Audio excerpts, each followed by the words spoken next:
We talked about it.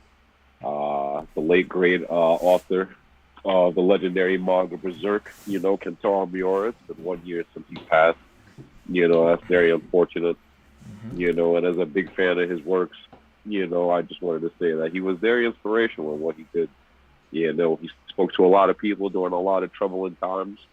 And I think the biggest takeaway from Guts is that no matter how much of a struggle you're going through, you just still get through it, one day at a time. And I think that's a very powerful message to convey, So he's definitely up there, just wanted to pay some respects to him before we get it started. Let's get this flow going. They want to start out with a somber note. Get it. Yeah. Let's get it. Let's get it. Sitting here, tired. It is raining outside, guys. Yeah, it's disgusting out, bro. Absolutely disgusting. Raining Friday. Yeah, a melancholy day. It's a nice day to take a nice nap. Oh, yeah, for real. Good night's sleep. The rain. Lucky enough, it's no thunder. If it was thunder, oh yeah, perfect. Like the thunder got to be like far away. It can't be like dumb close. It can't be like. It would be a pretty good Friday. A pretty good Friday. Also, 30,000 Big Macs. Come on. 30,000 Big Macs. 30,000. I guess we gotta start with that. All right. Where it's gonna start then, Trey? Where'd you hear that from? I was watching Penguin's the YouTube channel. I was watching like him talk about it. Well, I didn't even see the video. I just seen the title, and it caught my eye. A man eats 30,000 Big Macs. So in my head, I'm trying to do the math. Like, how many days did he eat that? Like, that's a lot. That's a lot of Big Macs. It's a lot of Big Macs every day. 30,000 every Big day Macs. is Big Macs. You got to take into consideration, like, if you had a breakfast, lunch, or dinner, maybe once a day. But it's like usually people with that type of addiction, it would be like their whole full course meal. Yeah, like all day. Big Mac, fries, soda, nuggets, breakfast, lunch, dinner. Yeah. Yeah, we wildin'. We can start today's show off. No spoilers. We could talk about Doctor Strange. No spoilers or nothing like that. It was a really great movie. Got to see it Thursday night. Really excellent. I'm gonna say its plot and the plot was better than Spider-Man, and I think everything action-wise, just like, even though it was cameos, it was some good cameos. I believe like the cameos didn't really even carry the movie. It was more like the plot carried it. I felt like the plot really carried it. I mean, hold on. Okay, first, the plot is a plot. Like, I'm not expecting amazing storytelling, mystery, really get into the heads of everyone type of story. But I think the plot just reminds me of, a regular Avengers movie. I'm going to be honest. Like a regular Avengers movie, I don't think the plot carried it. I think the reverse of what you said, when you said the characters... You think the cameos carried it? I think the cameos carried it. Because everyone knew about that wheelchair. Everyone knew who that wheelchair was.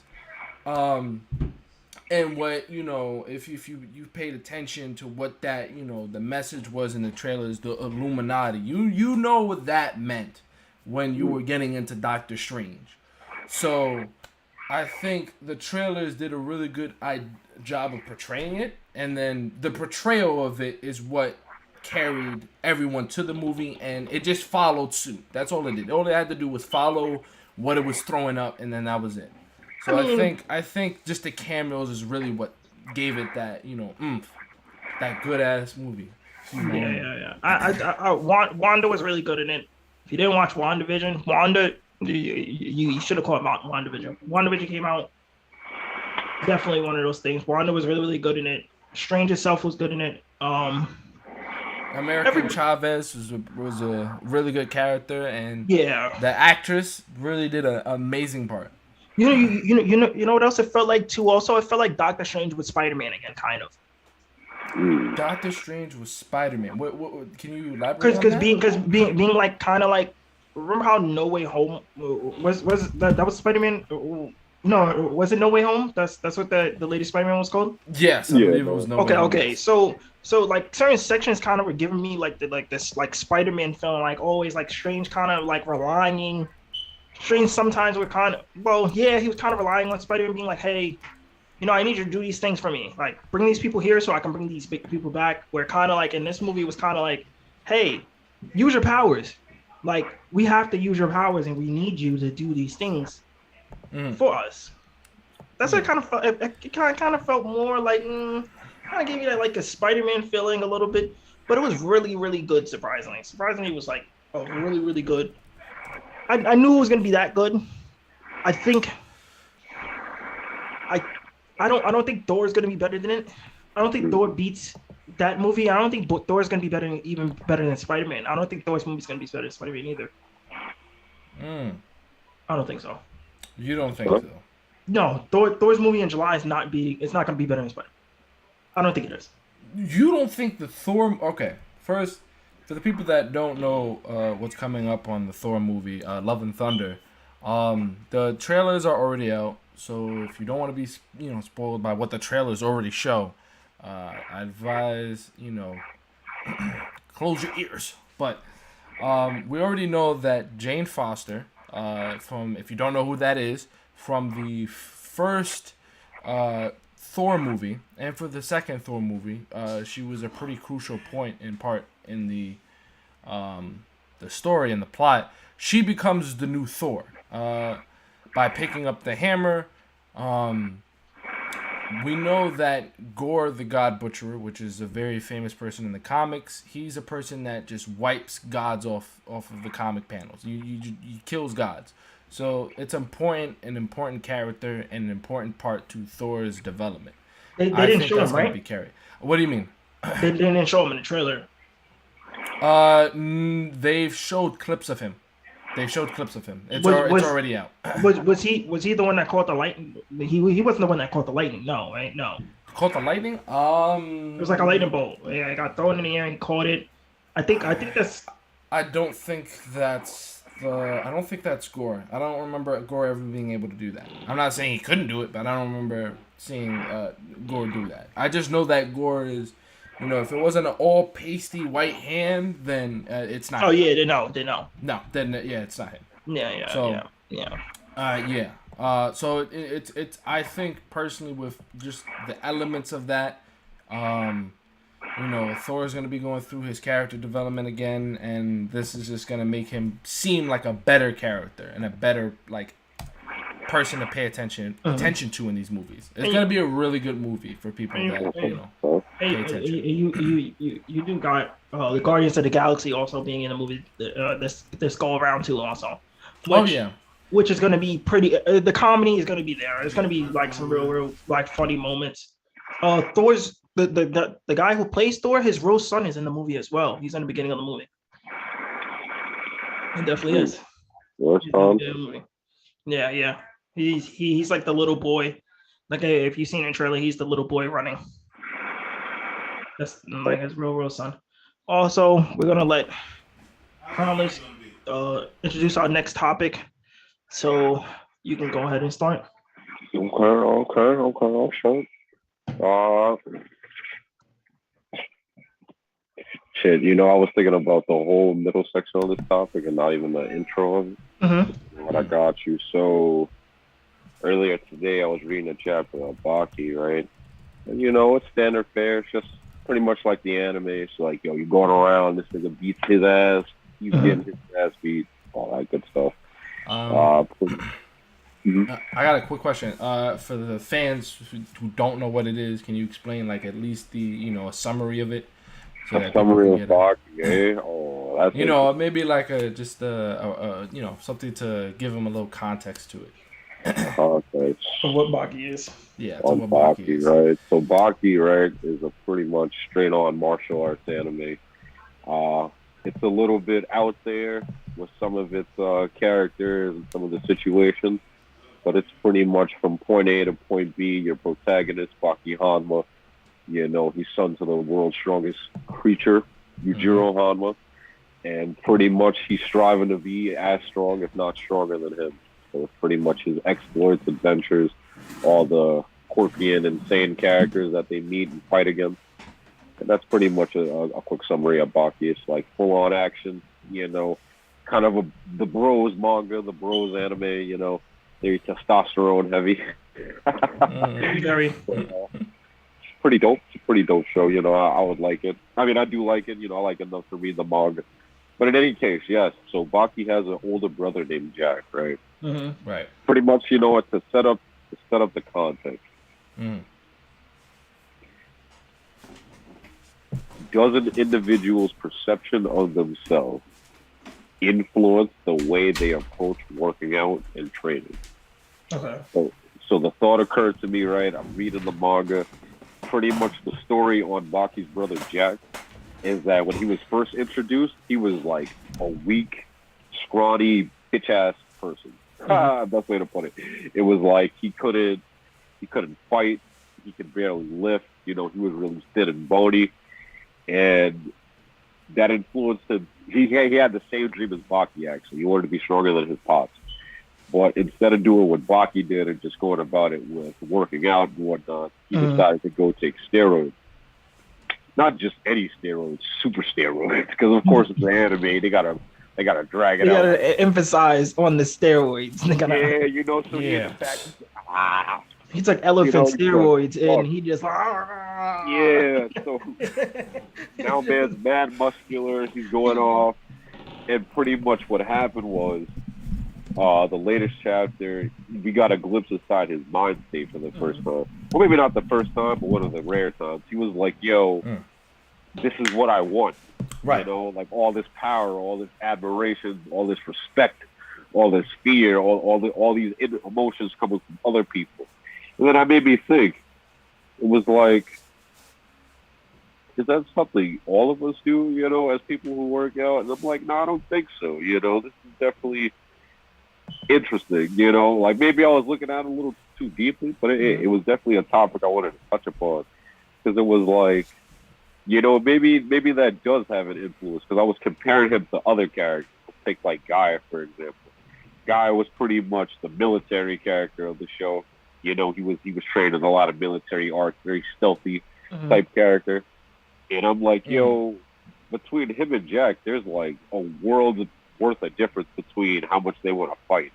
You know, I mean, everybody in Baki wants to fight, but like, you know, to actively go out of your way to like try to prove that you're the strongest, you know. And then I was trying to compare it to real life. I'm like, yo, do we do that? And it actually, we definitely do. We definitely do. It's like, yo, you know, people will, you know, obviously be more confident in themselves and whatnot. Then there's certain individuals who want to take it to the next level and be like, yeah, you know what, I'm so confident in my abilities, I want to prove it by beating up the next man, you know? And it's a hard way to, it's hard to segue into that now I'm thinking about it. I should have wrote some more cohesive notes. But pretty much the meat and potatoes of it, what I wanted to like get a discussion on with y'all is like, do you feel like somebody's upbringing, like the way they were, not really, you know, you can throw bullying in there, like if they were bullied or not, you know, does that affect the way they look at their body and what they want to do with that? You know, anybody want to take the floor? You can say some people who were bullied. I was bullied when I was a kid. I was scrawny. I was really, really skinny, scrawny. And it wasn't until like maybe like, let's say the 3rd or 4th grade, I got bigger and I became the bully. Like, it was more of that. It was more of, hey, like, you guys are not going to really, really bully me because I'm scrawny anymore. Like, I'm more bigger than any of you guys anyway. I can just pick you up and slam you guys OD. But now I don't really use it. Like, now, no. Now it's like now when I look at it when I was a kid, like I hated that person because I used to be acting up like a lot. I had like a real bad like behavior problem. Can you repeat the question? Can you repeat the question? I'm sorry. I was listening, but I didn't capture. If somebody's, it'll be a two-parter. Okay. Does an individual's perception of themselves affect the way they go about treating their body, working out? And also, is their upbringing an influence and a part of that, such as if you were bullied or not? Does that have any effect on how you would want to train, work out, probably Yeah. introduce yourself to a combat sport. Yeah. Yes, you said. I would say I'd say so. I think the perception that we have once we attain a body or just have the body that we have kind of influences us on like whether we decide to do any type of like continuous training or even just change our personality. I think we become, for the people that don't know how to harness that confidence, I think it turns into aggression. I think people that are a little bit more like conscious of their emotions can at least decide logically like why they're going to do it rather than them just I'm lashing out because I'm bigger and stronger than you. Like I know that. I know the surface level of it, but I don't know, well, where does it come from? Am I doing it because this is just who I decide to be, like I would like to be this way, or is it more or less, well, I have an underlying reason for this. I'm insecure, or I was, like you said, the upbringing, I was bullied in high school, and so because they bullied me because of, let's say, so factors, now that I'm strong enough to return that, twofold, tenfold, whatever it be,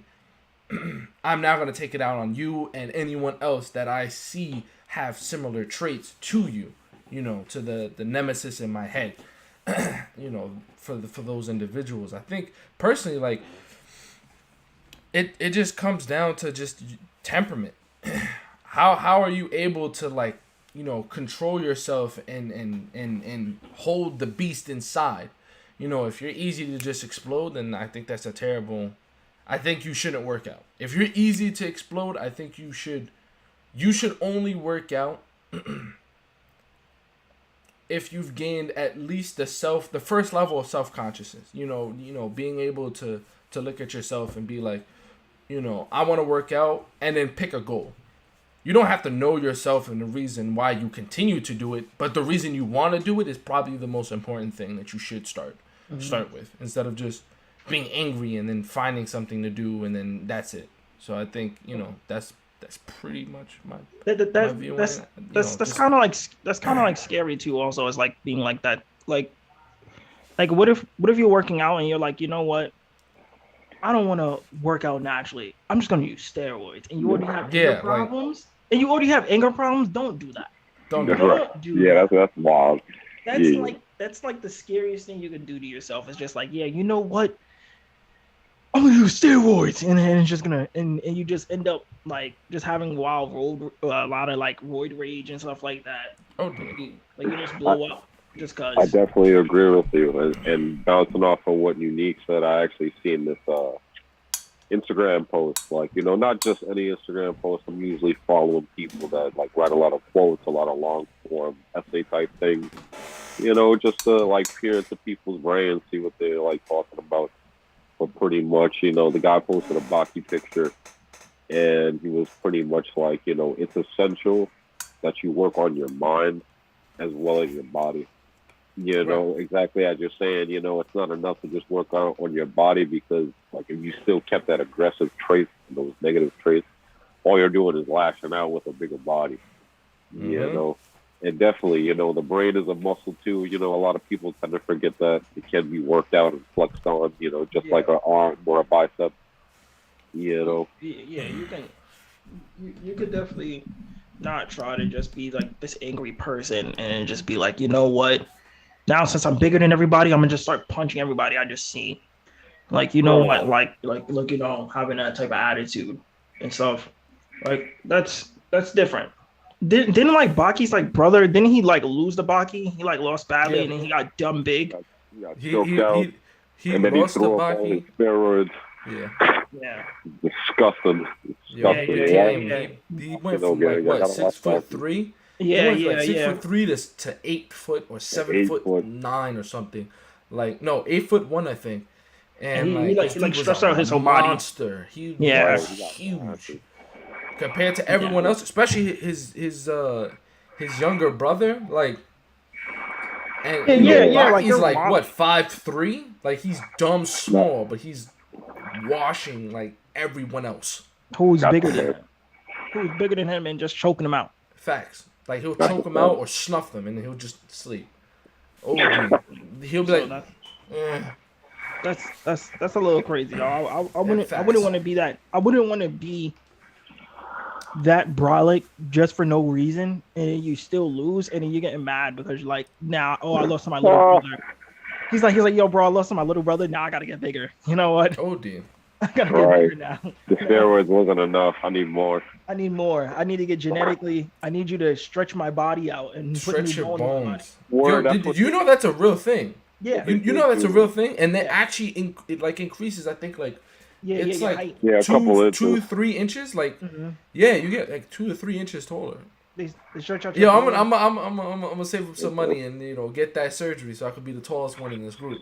Well, that's not. I'm feeling a little bit of self-conscious that I'm not the tallest. I don't. You know what?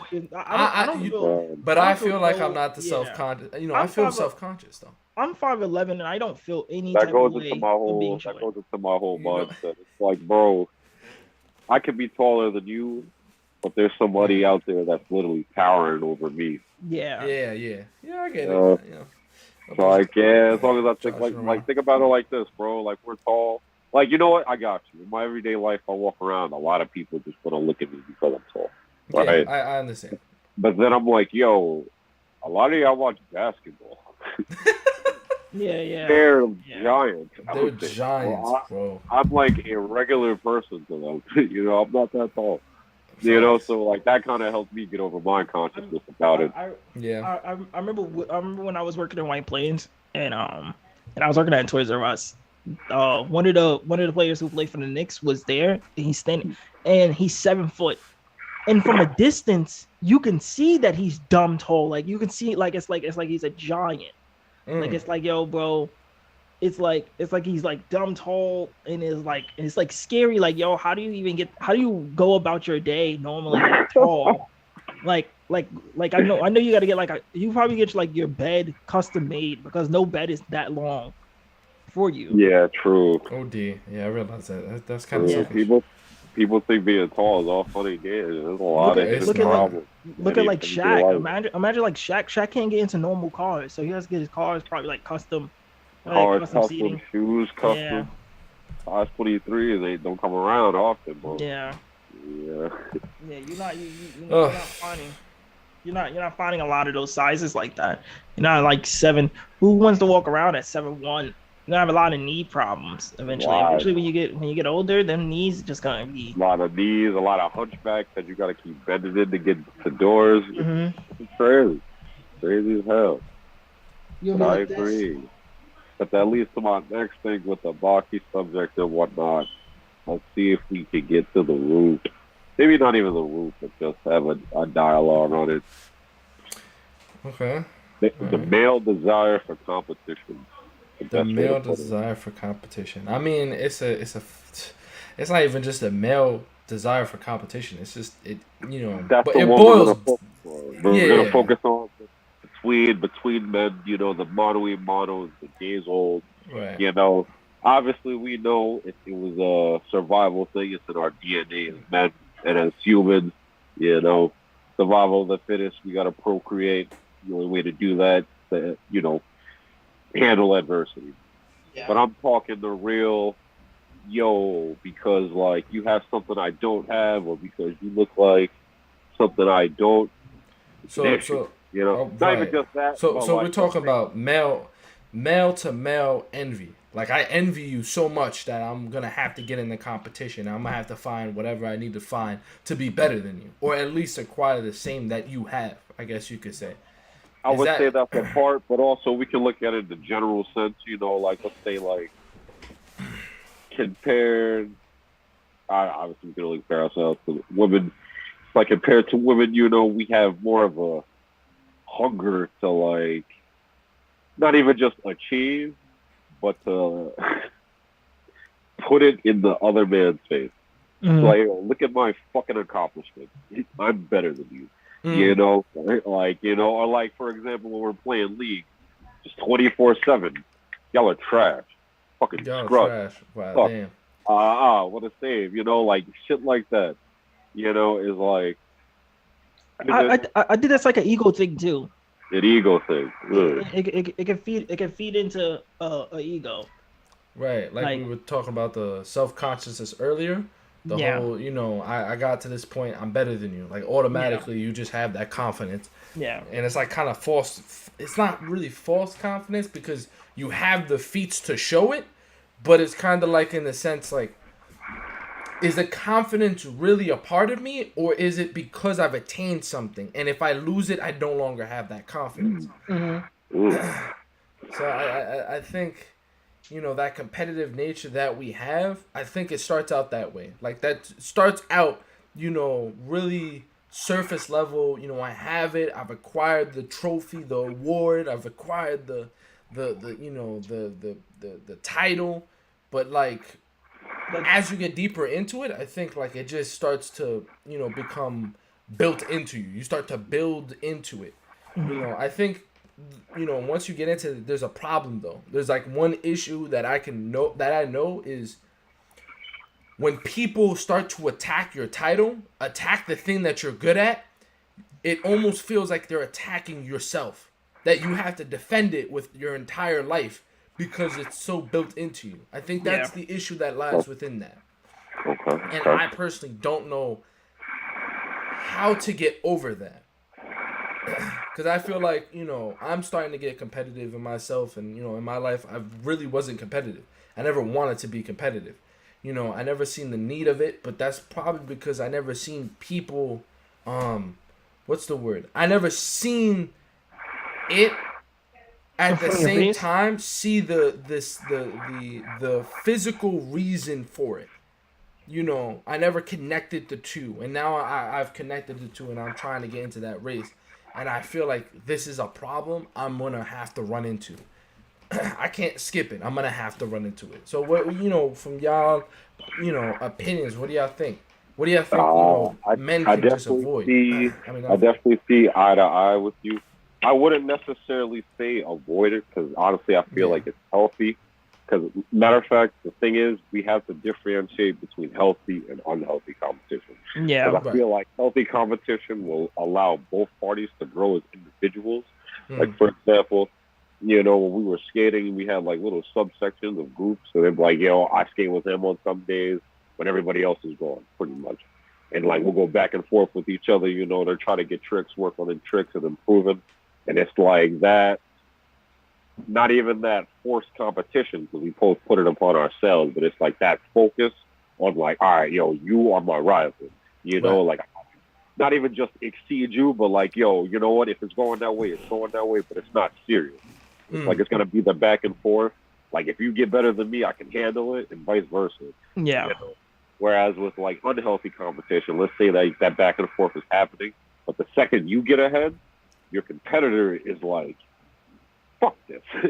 Fuck that. Or it'll be like undercutting you. Like they will be like kind of undercutting you. Like downplaying what you just did will be more like undercutting. Like so a loser mentality. Like I'm gonna do everything I can to make this win terrible for you. Like if our competition is like women, for example. Let's just say like we're like, we're gonna go to the bar and we're gonna poll women. And I pull more women than you, and you start going to those women, being like, he slept with that girl over there, like doing stuff like doing stuff to undercut you a lot, and like doing something along that line, which is a little crazy.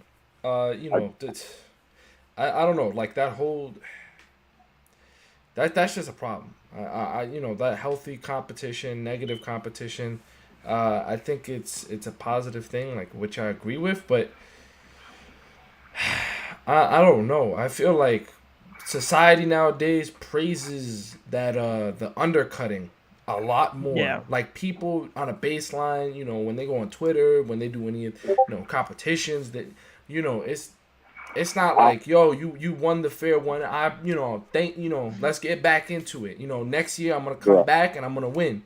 Like it's no more of that. It's throw it in your face. I'm gonna throw it in your face. Like you suck. Like I don't watch UFC, but my man's What's the best UFC fighter right now? I forgot his Right, name. right. Well, McGregor, you, something like that. I don't well, know. It's a you, lot. You could go by weight class. We yeah, could yeah. talk. Okay, all right. So I'm talking about It the used to be like Irishman. Conor. I'm It used talking to be about like the Conor Irishman. Yeah, McGregor. you could do that. Yeah, Conor McGregor used to be the best. yeah, I'll say and that. as far as I've seen, he used to throw it in people's faces, like, "Yo, you fucking, suck. I'm gonna, wash you, all that But stuff." that's but in that sense, how he's using it to sell a fight. He Yeah, uses it but to sell a fight. at the same time, you have individuals that don't be saying much, and they still be fostering growth. Yeah, Like they yeah, still yeah. foster that fandom. So it's But kind of like but you being more But toxic.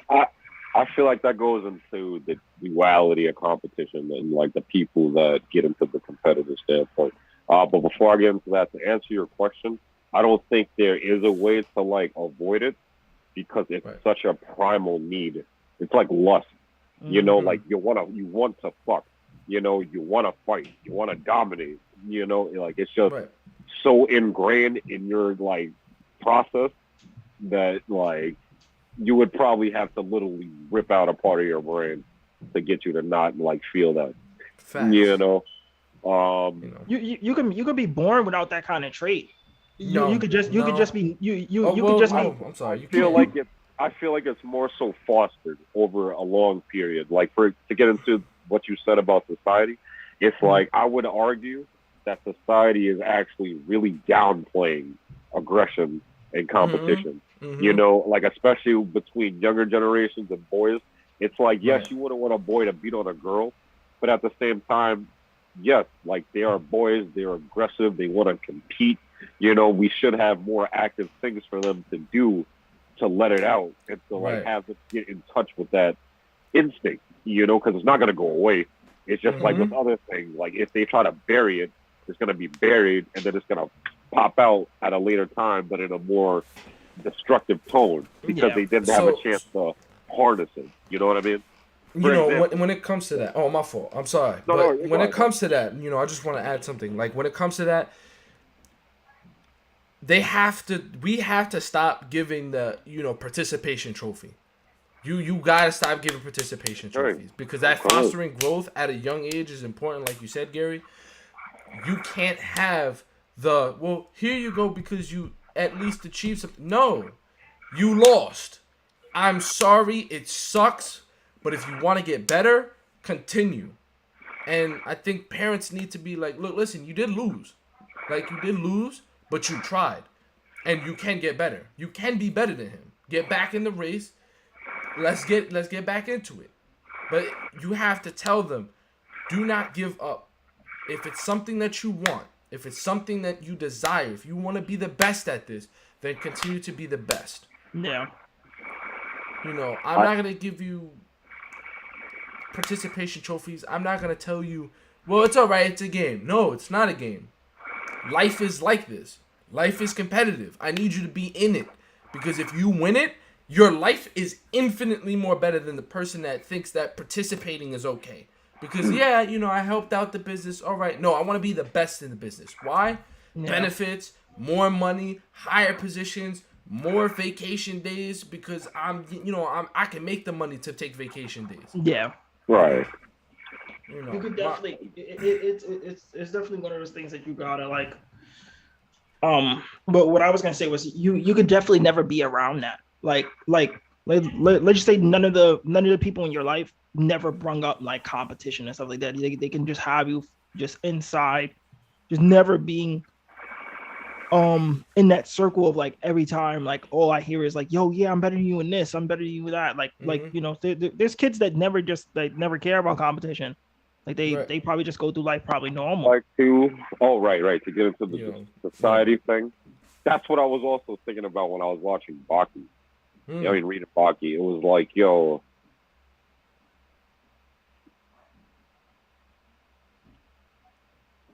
it also ties into the whole celebrity thing I wanted to touch upon. But for right now, the competition, it's like we're no longer in medieval times where the competition is literally a fight for survival. However, that trait that, was in our ancestors, within all humans from all time, the desire to live, to fight, to dominate, it's still within us, but obviously with a lot less circumstances to where we need to use it. So I feel like it comes out in other ways, i.e., video games. Like that's why people will get so aggressive and be like, yeah, I gotta win. I gotta beat your fucking ass. Like when we're playing FIFA or like a 2K, it's like, yo, bro, we're not just here to play. Like we're gonna fuck this team up, bro. You know what it is. I feel like that's us letting out that primal desire in a different way. So it's like it's good. That's one type of outlet.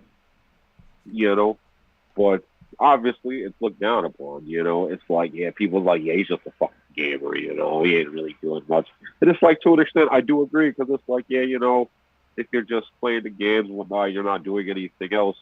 You're only really channeling that aggression and that outlet into games. And it's like, it can work. And honestly, that's really my counter argument for myself. Because it's like, look at pros now. We have pro athletes, esports athletes making fucking thousands of dollars. Playing high tournaments, doing it and whatnot. And it was like that. It kind of would have been nice to have that when we were kids, but it's nice to see it now still. Yeah, I wish that was around when we was younger. For real, like it was budding, but like it definitely was not how it is now. Unless you were playing like Dota 2, or things like that. You're legends. You're legends of like probably like when your parents were growing up, like oh yeah, there's this dude who used to play like let's just say what's like an old school like Pac-Man, for example, like there was like a pro Pac-Man player that always went to this the one world's best arcade. Pac-Man player, right? Like it was never.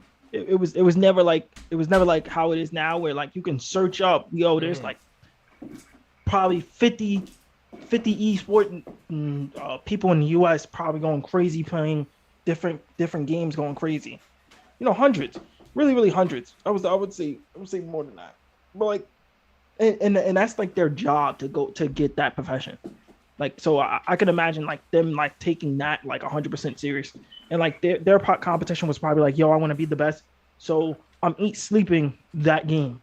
Like, like there's no other game I'm playing, nothing else, and that's all I'm doing like every day throughout, learning everything around it. Right, the So zoning. It's like taking ownership of it, like something like that. Like, yeah, like this is where my competition lays at. Like a lot of fighting game, like I can imagine a lot of like fighting game players are more cocky. Oh yeah. I got a question.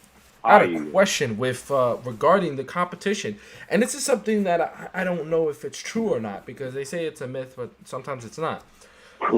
Do you think that the intoxication that we get from being competitive, because once you're competitive, once there's a tournament, you're in it. You're like, yo, I'm here to play the game. Like, it's over. Nothing else but my competition, me being the best. Do you think that comes from individuals getting into the zone, getting into that zone where like your body is moving instinctually, you're starting to move, you're starting to do things, you're not thinking about it, you're just doing it, and everything seems to just be hitting at all cylinders? I'm passing the ball, I'm making the shots, I'm doing everything, I'm blocking, I'm in the face, defense is on point, just like I was practicing every single day. Always on point. Everything is at least 99.9999 continuing. Do you think that that's the intoxication that we get that causes us to want to be competitive? Alongside the success. I would say no. Specifically, the way I see the zone is a higher level of focus that you give yourself. Let's look at it here. This horizontal line. This represents your competition. This vertical line represents your focus. Right here is your let's say right here is how much of the zone you're able to activate and look into. Right. So pretty much they were like higher the amount of competition, but not so high that it's outside of your skill level, combined with you zoning in and focusing on your activity and wanting to play at equal, if not at a better level. Like let's take when we play Rocket League. Let's say like we're in a really sweaty ranked game and nobody scored a goal in 3 minutes. You ever notice how all right, we don't even notice that 3 minutes passed by. Everybody's just so locked in. Everybody's playing defense. Even on turnovers, we're back on offense, but the defenders are still there, and everybody's just so fixated on the game that you lose track of time, pretty much. I feel like that's what the zone is, and when you lock in, that is the euphoria that you speak of, because like you don't even focus on anything around. You're just right. It's all about the win of the game. Like you're going everything and you're throwing all the chips in. Yeah. Exactly. And then also I use the vertical line off too. It's not the focus; it's the amount of challenge that you're getting from the other team. Right. Because the more challenging the team, the more focused you'll be in on wanting to beat the team. But if they're a lower team than you, you're not going to be as focused. And if they're too high, you're going to be too focused on trying to like outplay them and outmatch them. That you're going to be in the right. Exactly. So it's kind of a middle down. That I was going to ask you about that. Thank you for covering that. That's like in anything though. That's like with basketball teams. That's like with football teams. Oh hell yeah. Yes. OD. Basically, you can play up to your competition or you can play down to your competition. Sometimes even playing down to your competition is one of the riskiest things you can do, because your competition could be playing at a higher level than you, and you just stuffed it down. Even in the UFC, like even in UFC, even in boxing, especially like a guy like Anthony Joshua fought Andy Ruiz, right? Andy Ruiz was a fat, sloppy Mexican boxer, right? You look at him body wise, you'll be like, oh, he doesn't look like he's a nice boxer. You would probably think like, yo, how do you become a boxer? Like, look at him. He's like sloppy. And then you look at Anthony Joshua, who was like kind of like, he's built like kind of like a boxer, more model like brolic. And he just loses to a guy who just is better than him boxing wise. He just got knocked out by a guy like that. Right. Where it's just like you can. He was probably fighting down to his competition, because when he knocked him down, he probably thought, okay, since I knocked him down, I think I can win this match, because he's not gonna recover. I'm gonna play more back. I'm gonna play more relaxed. I'm gonna play more defense. Right. I'm gonna play more defense. Yeah. I'm gonna play more defense, and then once he got hit in the ear, and once you get hit in one of the worst things probably in a fight is getting hit in your ear, because sometimes you can get punch drunk like that. A lot of things start looking a lot of hazy, and he just got punched in his ear and never recovered that though. Yep. And then it's a downhill situation. You don't want to get in that situation when you get punch drunk. I promise you, because it does not look good for the people that do get punch drunk. But all right. So too high, you're gonna be too focused on them. Too low, you're going to start playing a little too relaxed, or you might not really care as much about the W. Right. So the way it's probably. Go ahead. I'm sorry. So my assumption is, this is, correct me if I'm wrong. It has to be to the point where you don't know who will win. You don't know who's better. And I think, that's where the zone comes in. It's when you're so close to each other that extra inch, that extra, who can get deeper into the zone than each other, who has better skills than each other, improves it. And I kind of agree with that, because, I'm not very good at playing basketball when it comes to 5-on-5, but on 1-on-1 is great. But especially when someone is like just as good as you, like, to me, that's like the ultimate feeling. Like, I feel like, who's gonna be the best? Who's gonna win? And exactly. I would also put it aside to it. It's them being evenly matched, but also having both parties really give it 100%. Because that, exactly as you're saying, if we're playing down to the competition, we're playing on autopilot. That would be the way I would put it. It's like, I'm not really going to focus on what he's doing, because I know I can play past him. I'm going to probably hang back, let him touch the ball for a bit, come in, Whereas if we're on the opposite end of the spectrum, we're hyper critiquing ourselves. We're like, bro, I just missed this play, so that's about to lead into this. And then you're too focused. Whereas, if you find that sweet spot, it's like y'all are focusing, but like at the same time, you're kind of not. You're just feeling the game. Like you're already you're locked in pretty much. That's where the term comes from. And it's like you're also playing off, all your muscles coming together and whatnot, your muscle memory, as well as the thoughts, but you're processing it so fast that you're just, you're not really paying attention to anything else unless it's on the game, or whatever sport that you're doing. You would just never get into the point of like always being in cruise control. Cruise control would be like, because playing on cruise control, you can be more relaxed, just like Gary said, a lot more relaxed, a lot more. Hey, you know what? Yeah, we're still gonna win this game, but I don't really need to play as much defense. I can let them do what they want to do rather than like, and even in like 1-on-1s and stuff like that. Even playing basketball, it's a lot. Like you can say 1-on-1s just tell me that you're better than me skill wise, but when we get in this team setting, you can't really do as much. Of like you don't work well with a team. You work well by yourself. Right. That's not really, not saying that's not great. That is, because in basketball you could just dominate the ball. You could just be 100%. You know what? I'm just gonna dominate and single wise. But in like a game like football, you're gonna need all guys on the field have to be able to work together. Yeah, to be in sync. Yeah, I gotta get you. All right, soccer's kind of like that too. You can't really do stuff like that. Basketball, you can kind of get away with it because one guy can dominate the ball. I don't know about that. I don't know about that because we can look at an all-star team versus a team that has two all-star people.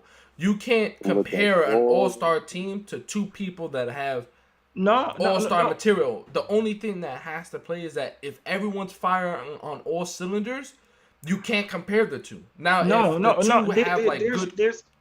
there's Michael Jordan, who dominated the basketball very, very, very, very much. I agree. Much. I don't think so. Luke. I don't think in soccer you could dominate. I don't think one person can dominate the field because that was gonna be my example. It's a lot harder because you got another 11 guys coming at you full speed, and it's hard kind of dominating by yourself. And you also got to look at it like this. It's like with soccer, let's take soccer, right? If everybody on the field is at that pro level, it's going to take a lot just to get over the opponent. And that's why it would be my easier example would be Rocket League. I watch pros play all the time. And it's like they're so evenly matched because they put the same or if not similar amounts of time into it, right? So they would know what the other guy is about to do. Like, honestly, just off the approach. It's like, okay, you're about to go up that wall. I know what you can and can't do, roughly what you can do off that wall. So I'm going to go approach you right now instead of giving you the leeway to do it. Yeah. And then it's like in regulation soccer, it's that with 11 people with that mindset. It's always two guys around you. Like it's always two guys around you. Like if definitely. You're that much of a dominating of a player, like we can look at Messi and we can look at Ronaldo, for example, right? Where normally they will probably be able, if they're covered by one person, they're killing that one person. They're just gonna we're not. Yeah, light him up, blaze past him. Yeah, he's gonna blaze past them. He's gonna put the skill moves on him. He's gonna go crazy. But if our center backs, if we got two center backs on him, center wise, every time he gets the ball in the wing and he's bringing it to this side, we're not allowing you to even get in the box. Then it's like he's gonna have to rely on the other guys around him to score because he can't get to that. For example, in basketball, I'm looking at Giannis. Giannis is a guy who can get to the basket by himself, literally, and he could dominate the ball. Mm-hmm. He can really dominate the ball. Really right there. Like he can like if you watch highlights of Giannis and you're gonna be like it's insane. He's 6'11". He's a tall 6'11" dude who's very very very very long.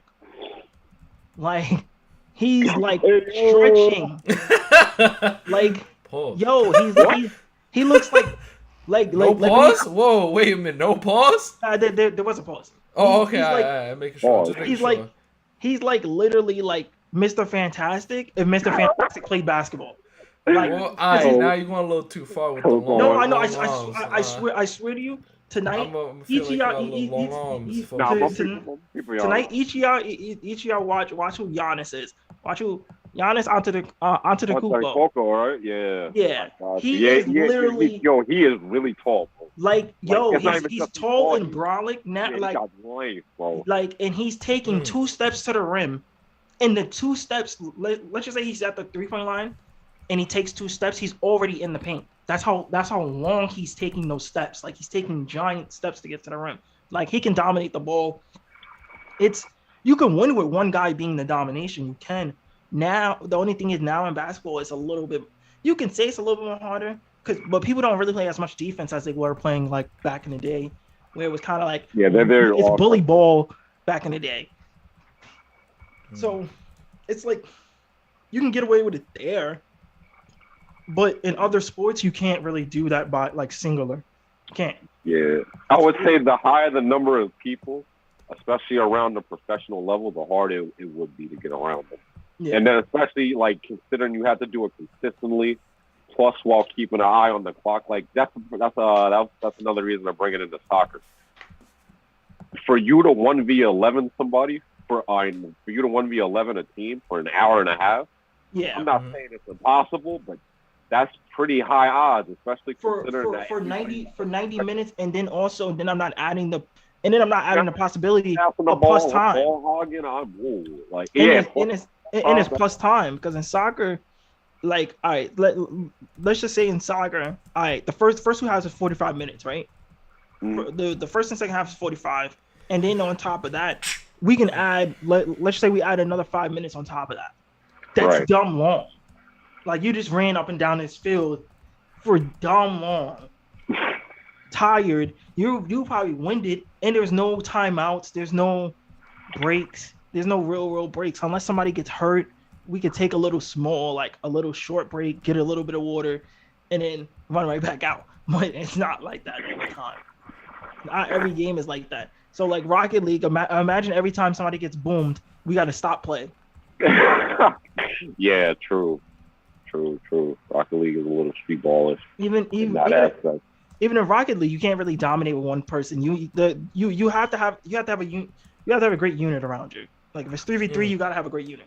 You know what? I'm glad you say Rocket League. That's a perfect example of like it would be easier to explain than the soccer example. It's like with League, you can dominate the low skill players. It's like from bronze to maybe platinum high, maybe low diamond. It's like, you can play the 1v3, you can hold this ball, like you can position and outplay people and go around them and whatnot.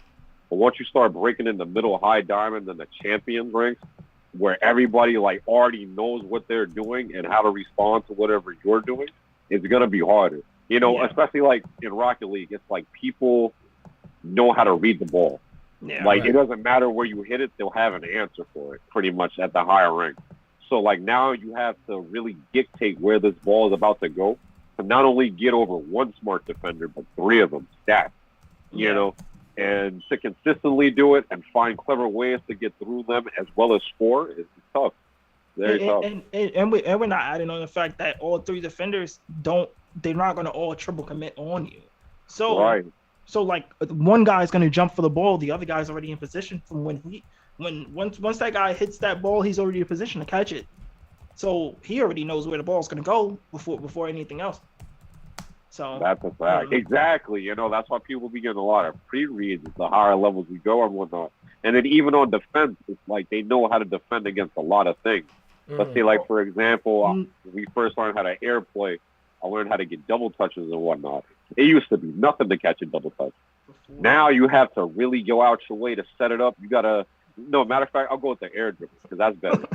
It's like, once you first learn the air dribble, once you learn how to go. All right, so somebody commented, right? Somebody said, the guy on the bottom looks like the person on the top left. Explain this stream to me. so you're on the bottom. We're long lost brothers. On my screen, Crownless is on the bottom, and in the top left is Unique. So he look like each other, like the before and after pictures. But nah, this is CTU. We're great. That was That funny. was a good one. Yo, I was so Laughing, zoned that I haven't even This is- registered that. This is That's funny. this is CTU, and CTU. we're like Welcome, extremely. welcome. We're all three good friends. We all play like different games together. Word. We Expect play a wide like range of topics. we live stream together and stuff like that. And this is like our like sit down and talk type of thing. We go to different topics. We talk about like world issues, anything that's going on kind of in the world. We talk about like real life things that we went through. Talk about a number of things along that line. And each of us are all different people of the world. Really great. About right. You know. So, But like, go ahead, bro. I don't know. What was the topic? Oh, so freaking like dominating like that is like crazy though. Like trying to be like the only one with the ball in your hand. Like imagine like 24. Imagine the whole 5 minutes of you just having the ball in your hand, and you're getting guarded by 3 people every time. Like you get through one person. Oh, the next 2 comes. And then you're like, the next guy right here, yeah. He said, so the guy on the top right looks like who looks like a SpongeBob house. Do you guys watch the? Hold on. He said my head looks like the top of this SpongeBob's house, like the pineapple. That's pretty funny. Said, do you guys watch the UFC? There's a big card tomorrow. I watched the UFC. Charles and I fell off, but I got to get back into it. Like I've seen a lot of Anand Sonia highlights, and it's been boosted.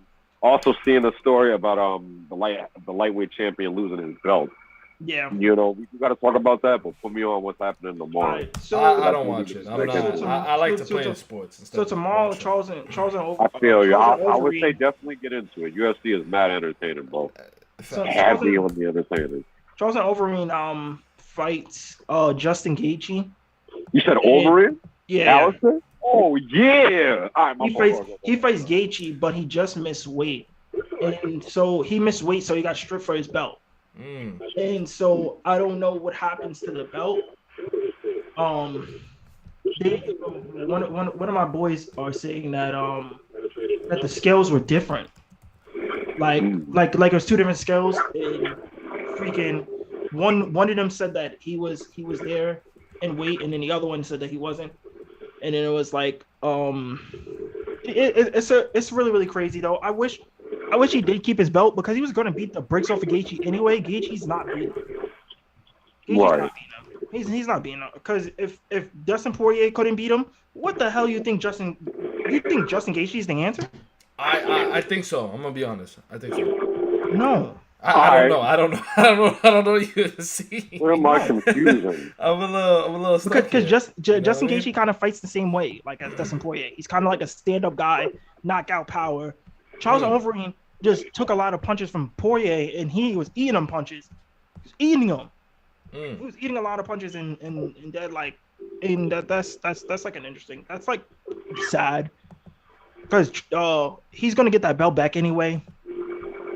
I don't see anybody beating him in that division. That's like probably my best answer to it. Okay. My boy Luke said. The backstage scales said that all the fighters were on weight, but the scale where the press was said that he was underweight. No, overweight. That's a little crazy then. That's interesting. I feel like if that's already public knowledge like that, they may already be trying to do a recount. You know, at least that's what I'm hoping, because like they shouldn't have just vacated the title. Like I can understand them postponing the fight, but to vacate the title like that was kind of like not extreme, but definitely excessive. You know, it was like matter of fact, let me take that back. I understand they do have strict weight laws and weight rules. Yeah. You know, you got to make the cut when it's time to make the cut.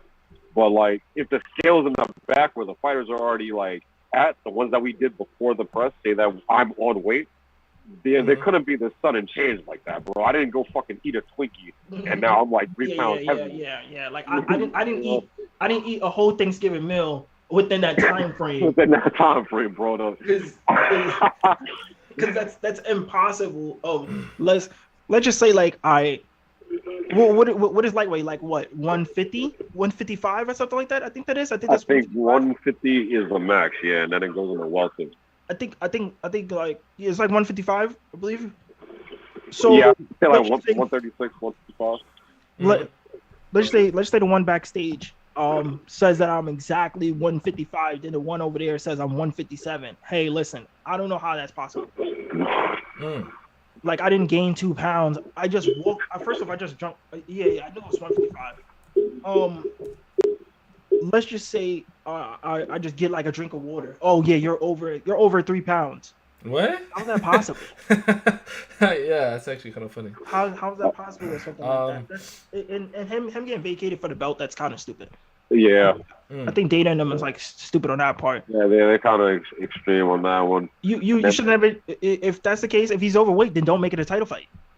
Just make it a regular fight. Just let him keep the belt, and then just make it a regular fight. I feel you on that, but would it be fair to the challenger to like not make it a non-title fight after that? Because he missed weight. I mean, if they clear it up and it wasn't on him that they missed weight, right? You know, I would be like, okay, that's kind of fucked up. But if he did, go ahead, my fault. I mean, that's like, all right, yo, yeah, we don't want to put our guy in position to lose because the guy just showed up overweight. Like, so it's like, oh, yeah, we're just gonna sit here and wait till somebody messes up. And then one of my boys said that they're trying to get Conor to come back. Connor's not coming. If Conor comes back, Conor's not fighting for that belt. Conor comes back after breaking his leg. He said he's gonna beat Justin, but lose yeah. I feel like if Conor wanted to, he would be competitive for it. But yeah, that leg injury definitely humbled him. And that was around the same time I stopped. Because when I heard about it, it was like, oh, shit. You know, I mean, I seen him get beat by Khabib and whatnot. But the leg, it was like... Yeah. Like, it's just one of those... It's one of those things where it's kind of like his drive for it is a little different. A little gone now, right? Yeah. I mean, you got a lot of money. It's one of those things where... Bro, he did make a lot. Yeah, he made serious thing, bro. Especially after that fight. After that Floyd fight, the drive for it is really different. But all right. Be it that the conversation is amazing. I have no idea about UFC besides, you pick somebody up, slam them to the floor, beat the bricks off of them. That's all I know. It's an interesting thing. I'm gonna say, you know what? Yeah, but now that y'all speaking about it so passionately, I might have to check it out a couple. Yeah, definitely. Get my research on it real quick. It's like it'll be a good. It's a good time to get into it now. We're like now when like with so much competition, bro. Yo, you want to talk about like now I feel like UFC fighters now fight better than what it was back in the day. Back in the day, you had guys. Makes sense. You had guys that you had mismatched weight. Yeah. You got a lot. Wasn't there like a mixed martial arts or like pseudo UFC before UFC where like they had karate, they had like boxing against all these like the practitioners, not like it was pretty much like mixed martial arts. It was like everyone had a specific like move and y'all just threw them together. That's pretty much like how the early days of the UFC were. They would have like a judo expert against like a brawler type character, but the judo expert would come in full gi instead of wearing UFC shorts. Right. Yeah, but now in the UFC you got to be like kind of like an all around fighter. Fighter, yeah. You got to be able to be good standing up, good in a clinch, good on the floor. You got to be good in everything. Right. Now, rather than like a couple years ago, there was guys like that was only known for knocking people out. You still have guys like that now. You still do. Right. They normally struggle against guys who are all around fighters, where they're kind of good in every area. Where like it's like for example, let's just say like I'm a basketball player and I only know how to use my right hand, which is me in real life. I only know how to use my right hand. But if I play against somebody, it is. It's very, very bad. But if I play against somebody that's ambidextrous, they know how to use both hands, they probably have more of a chance to beat me. Oh, because if they play on your weaker side, it's gonna be tough to defend. Yeah. I could learn. I could Yeah, learn you how to could use my learn left it. hand. I learned it. I'm right-handed. I could dribble with my left. I mean, I Yeah, can't do it perfectly. I but, can you know, I can dribble with my left. I can't lay up the ball with my left. I can Right. With you, you know, unique just with practice, bro. the UFC subject, pretty much. Right. It's like with the Rocket League and the competition thing. UFC and mixed martial arts like became so honed throughout the years that it's like your stand-up boxing and kicking, your stand-up kickboxing game, your ground Brazilian jiu-jitsu, and your clinch game. You Like have to have those are all the three. exactly. Those are the three vital points. And like because the competition was so fierce and like high level, everybody had to start being technical in all aspects just to even compete. And that's where the excitement comes in because now you have all these technical fighters that can mix and match on the fly. That like, let's say we got a guy that's usually known for a striker. Suddenly he got you in a ground tackle. Now it's a ground game. You didn't even know his ground and pound game was like that. And now it's a mismatch. But I mean, just like what Trey said, there's brawlers, there's the wrestler types. You got your DC versus your John Jones is a good example. That happened like way back. Yeah, but that was like before. That was like almost the best fight before there was like Conor and Khabib. DC and John Jones was like the best rivalry. Yeah, that was the series, bro. That was you like, had to be there. that was like a guy who was known. He was undefeated as a heavyweight, and then you got the guy who's undefeated in the light heavyweight division, who's never lost against anybody in a division, fighting each other, and they both don't like each other. Where it's like to the point where it's like, yo, DC's never been taken down to the floor. John Jones takes him down. Took him down 3 times in that fight, and it was like, whoa, all right, yo, John. Niggas was like, yo, John, I didn't know you could. Yo, your wrestling is like that, yo. Right, yeah. right. Yeah, he's taking him down to the floor. He's beating him. He's beating him in every area. It's like one of those things. It's like when now it's like every fighter has to be great. Like every fighter has to, I got knockout power. Let me ask you a question then, because when it comes to this in our previous conversation, what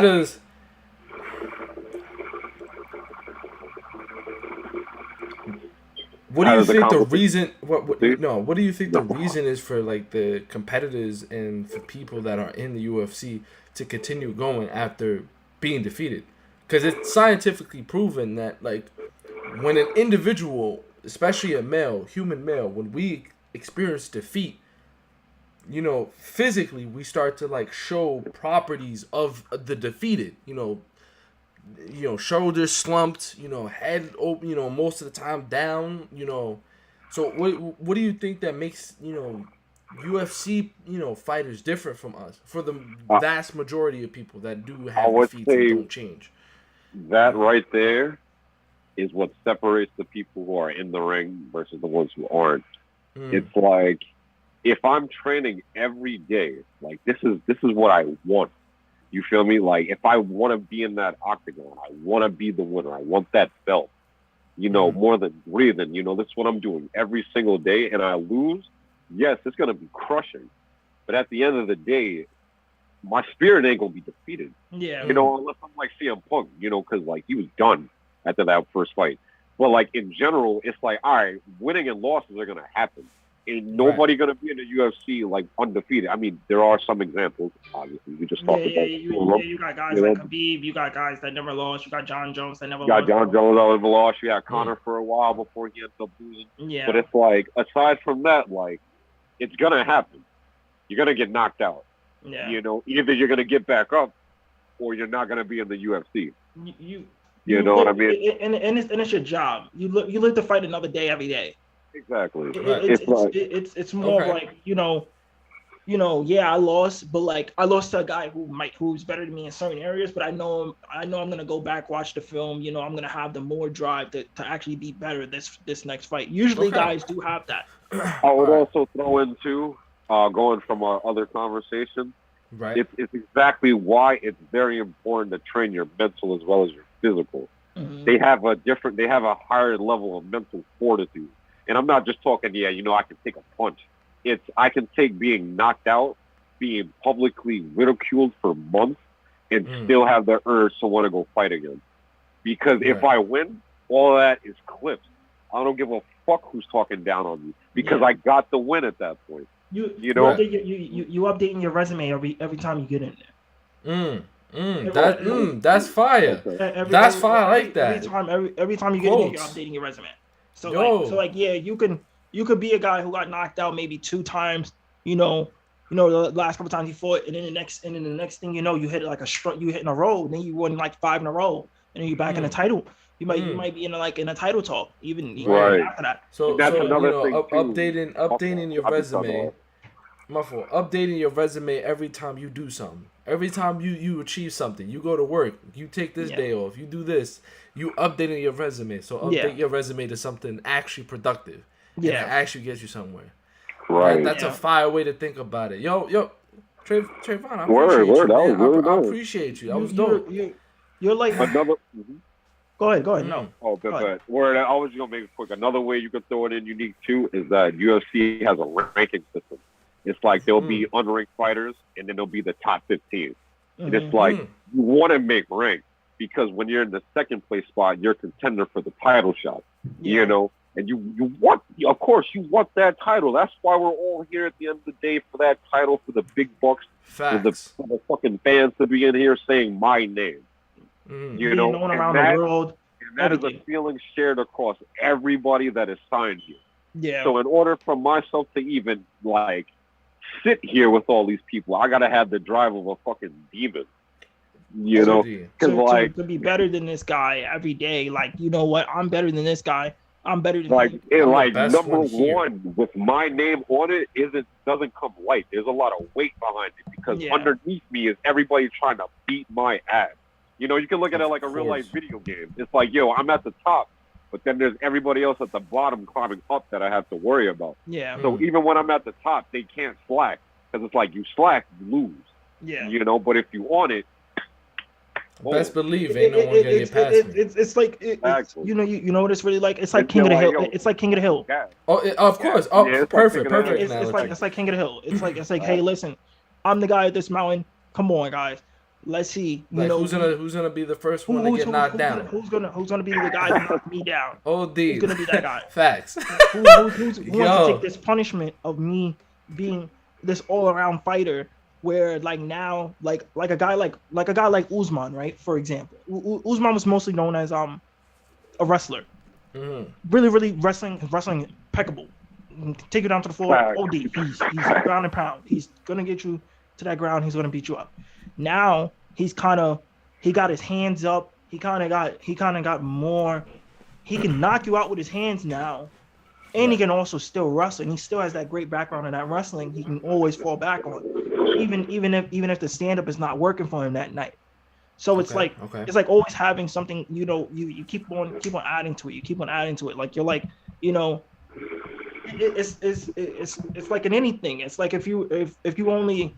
It's like in basketball, if you're only known as a jump shooter, don't you want to get your game to be inside? Don't you want to do something else around that? Oh, you know what? Right now, repertoire. Yeah, like, I only know how to shoot mid-ranges. Cool. Why don't you step back a little bit and start hitting those threes, start hitting, start going inside, doing those things. If you can't do certain things, sometimes you're not going to make it. But continuing on the UFC, actually, because I did see another piece of news that I'm dumb hyped. This has been one of my fighters for a minute. My nigga Nate Diaz is actually about to have his last fight, like dead ass. His retirement fight? Yeah, I heard his fight coming up against not Kazev. I don't even know how to say his name. The Russian on him, the Russian homie, right? Yeah, yeah. Like I was just hyped to see Nate Diaz on the title. I'm like, yo, bro, I haven't seen him in a minute. But my nigga Nate's still here wilding. You know, Stockton. You feel me? Like, playing. Yeah. But anyways, it's shit like that. Like for me specifically, to you, Unique, Nate Diaz is a fighter.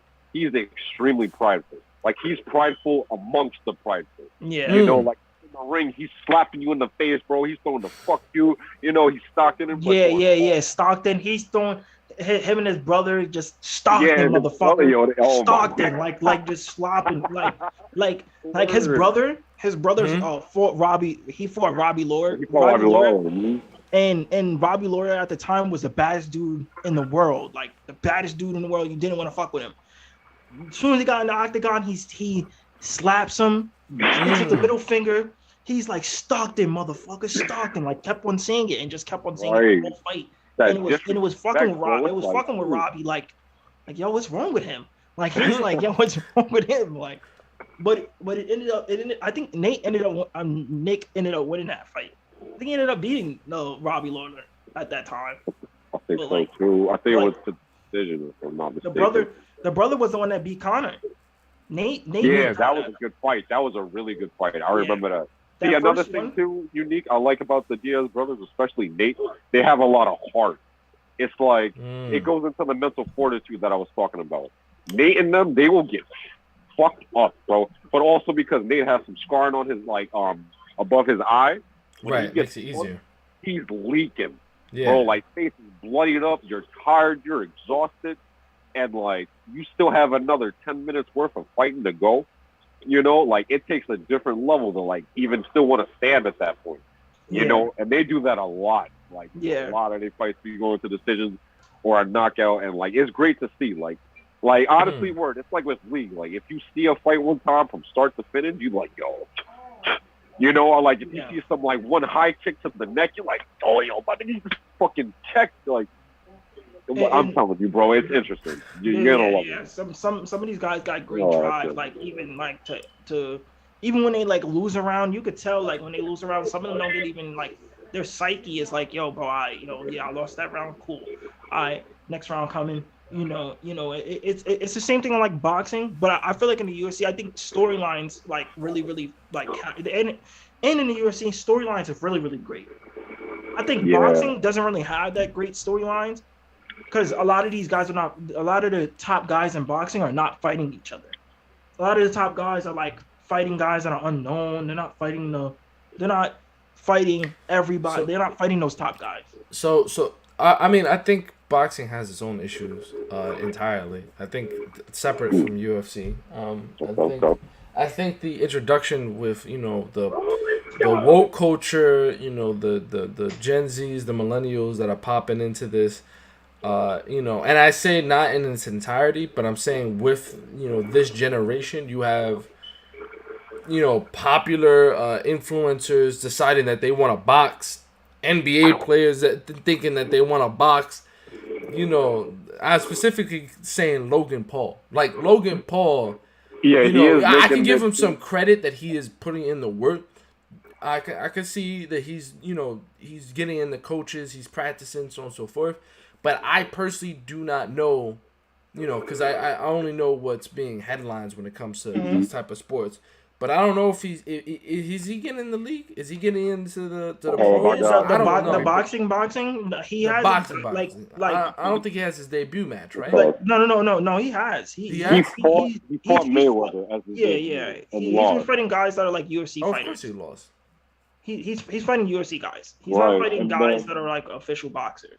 With the basketball player, I forgot who it was. It was Nate Robinson. Nate Robinson, yeah, he got knocked out.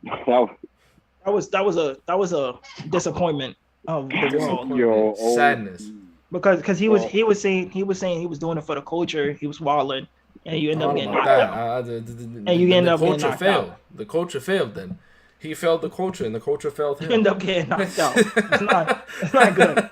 But like Jake. When you say like LeBron, you got to make the shot. When you say you do it for the culture, you got to do it for the culture. You got to win. Yeah.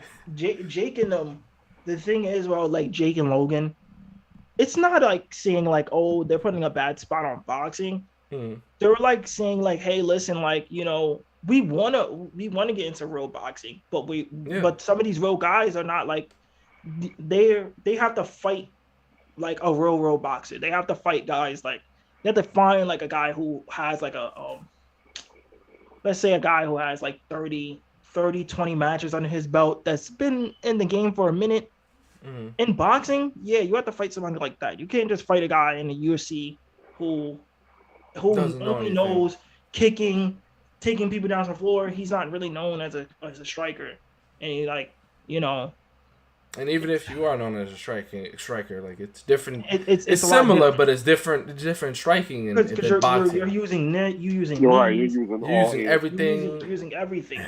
using this. You're not using just straight all that. You're using a lot of like. So then Well, you have to get out of that. And then, well, it was just a thing. I understand. That was a little closer. Or I mean, I'm gonna need It you was to just space an it out. example. Word, from my I know. opinion, That's just I messing feel like with you. the Logan brothers, honestly, they should just get into the octagon. I scary. don't think in so. general, I feel like a lot of people are shifting over from boxing to UFC, not just the fighters, but the audience. Yeah. Because it's like, there's 10 times as much shit happening. It's Yeah. like, yes, this is the sweet science. It's beautiful. And you see somebody with nice, clean footwork, dodging and weaving. That's amazing. You know, I won't downplay boxing. But, like, when I go look at a UFC match, it's like, it can go any which way. You can get an elbow to the temple, and you're gone. You know, but just the shock of seeing him get that elbow is like, Jesus Christ. Bro, you know, or, like, a good example for you since, like, if you're new to UFC, you probably haven't seen a lot of this shit. Anderson Silva one time, he went up for a leg check, and was it Ando? It was Ando. Yeah, it was. And his leg wrapped around the other guy's leg, bro. Yeah, his leg wasn't strong enough, so it snapped and it went wiggled. Right, but the he kicked him wrong. He kicked him like wrong, like his leg curved around it like this. Yeah, I seen that. You feel me? Shocking. I mean, obviously I don't watch UFC just for some crazy shit like that to happen, but it's like there's a lot more. You know, as for the Logan brothers, yes, I feel like they should, because the way their egos are going, it's like, bro, they need to be checked. Basically, you telling everyone they need to be checked. Not even just checked. It's just use your whole body. For you. I'm not down playing boxers because I do like that focus on your hands. But it's like, bro, you're telling McGregor and them to go into the boxing. Why don't you go over there? Because your whole body. Because this is the thing though. Because they're not. I think Logan actually wrestled like.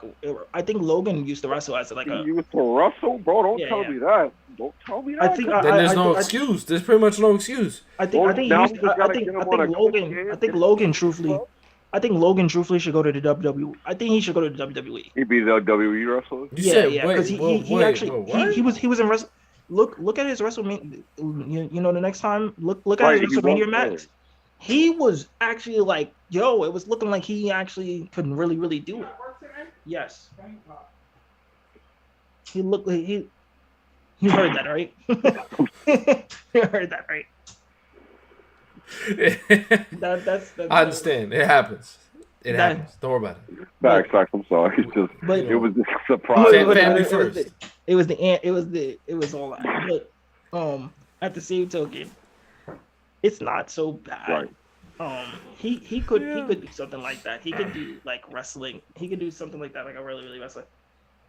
I'm not an expert on this, you know what? but I'm I don't know. We in this shit. Yeah, I wouldn't want to see Logan in an octagon, and I don't want to see Jake in an octagon because like they first off you gonna tell we them, got CM Punk in the octagon. I'm not hearing no excuses. They can train for the octagon, bro. No, go ahead. I'm gonna let you finish. All right, so the thing is, forget him. the thing is, Mickey Gall, bro. Come on, let's talk about it. The thing is, you don't want to go into a situation where Jake, let's say Jake and Connor fights right in the octagon. Let's say that. Right. Connor's gonna start doing things that he normally doesn't do. He's gonna start doing things like he's gonna be throwing extremely leg kicks, taking him down to the floor, punching him a lot, maybe even put him in a submission. And Connor doesn't submit people, so he may do things like that. He may try things differently, and they don't understand. Like you can practice all you want about taking like a leg kick, taking a head kick, any of those things, but like you're gonna tell me when it's actually happening, like when you're actually in the octagon, right? And it's like scary, like bro, like CM Punk, CM Punk fights CM Punk for Mickey Gall, right? He fights him, right? Mm-hmm. And the first thing Mickey Gall did was take him ground tackle, took him to the ground, and he didn't let him get back up, and he submitted him. Mm-hmm. Embarrassing. It was embarrassing. It was in like embarrassing, but it's humbling because he probably went in there thinking that he can hang with the rest of them. Now he knows he got to get right back into the training session and get right back into it. He thought it was Brock Lesnar. My counter argument to say what CM Punk as well as the Logan Brothers as well as CM Punk should have did was go to a smaller league. They could have went to like a Bellator. They could have did the amateurs, built up the experience, and then push for the high stakes. Because they're not just UFC just because. Like, the people in here know how to fuck you up. So to just out the gate, I want a UFC fight.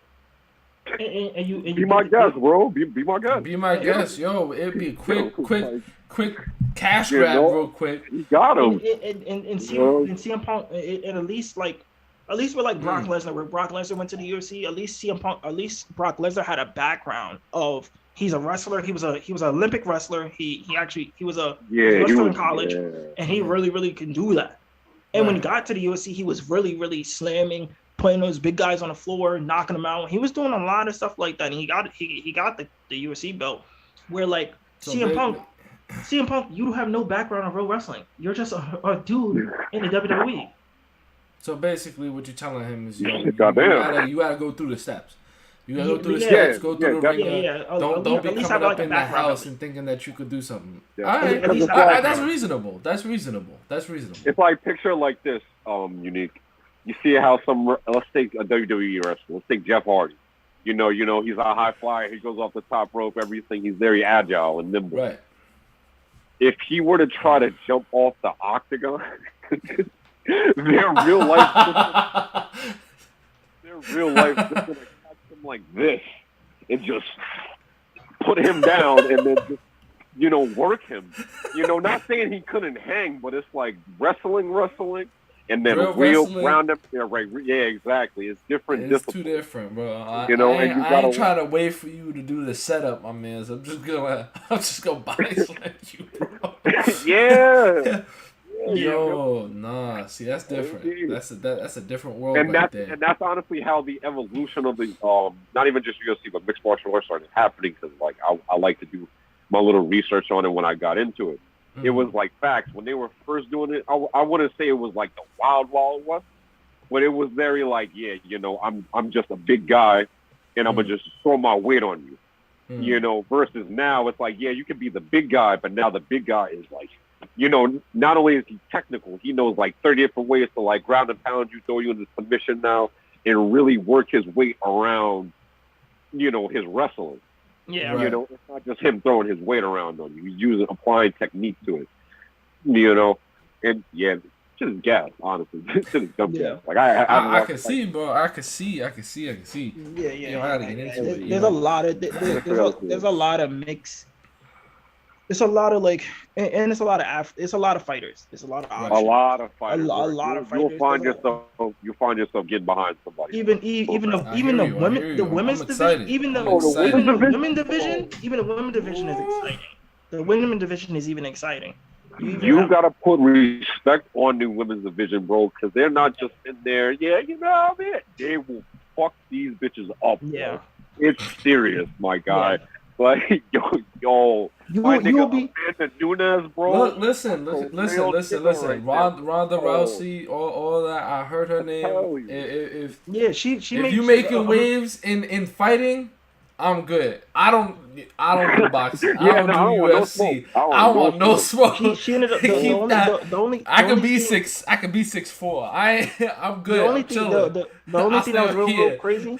The only thing that was real crazy, truthfully. With like Amanda Nunes and stuff like that. The Amanda Nunes the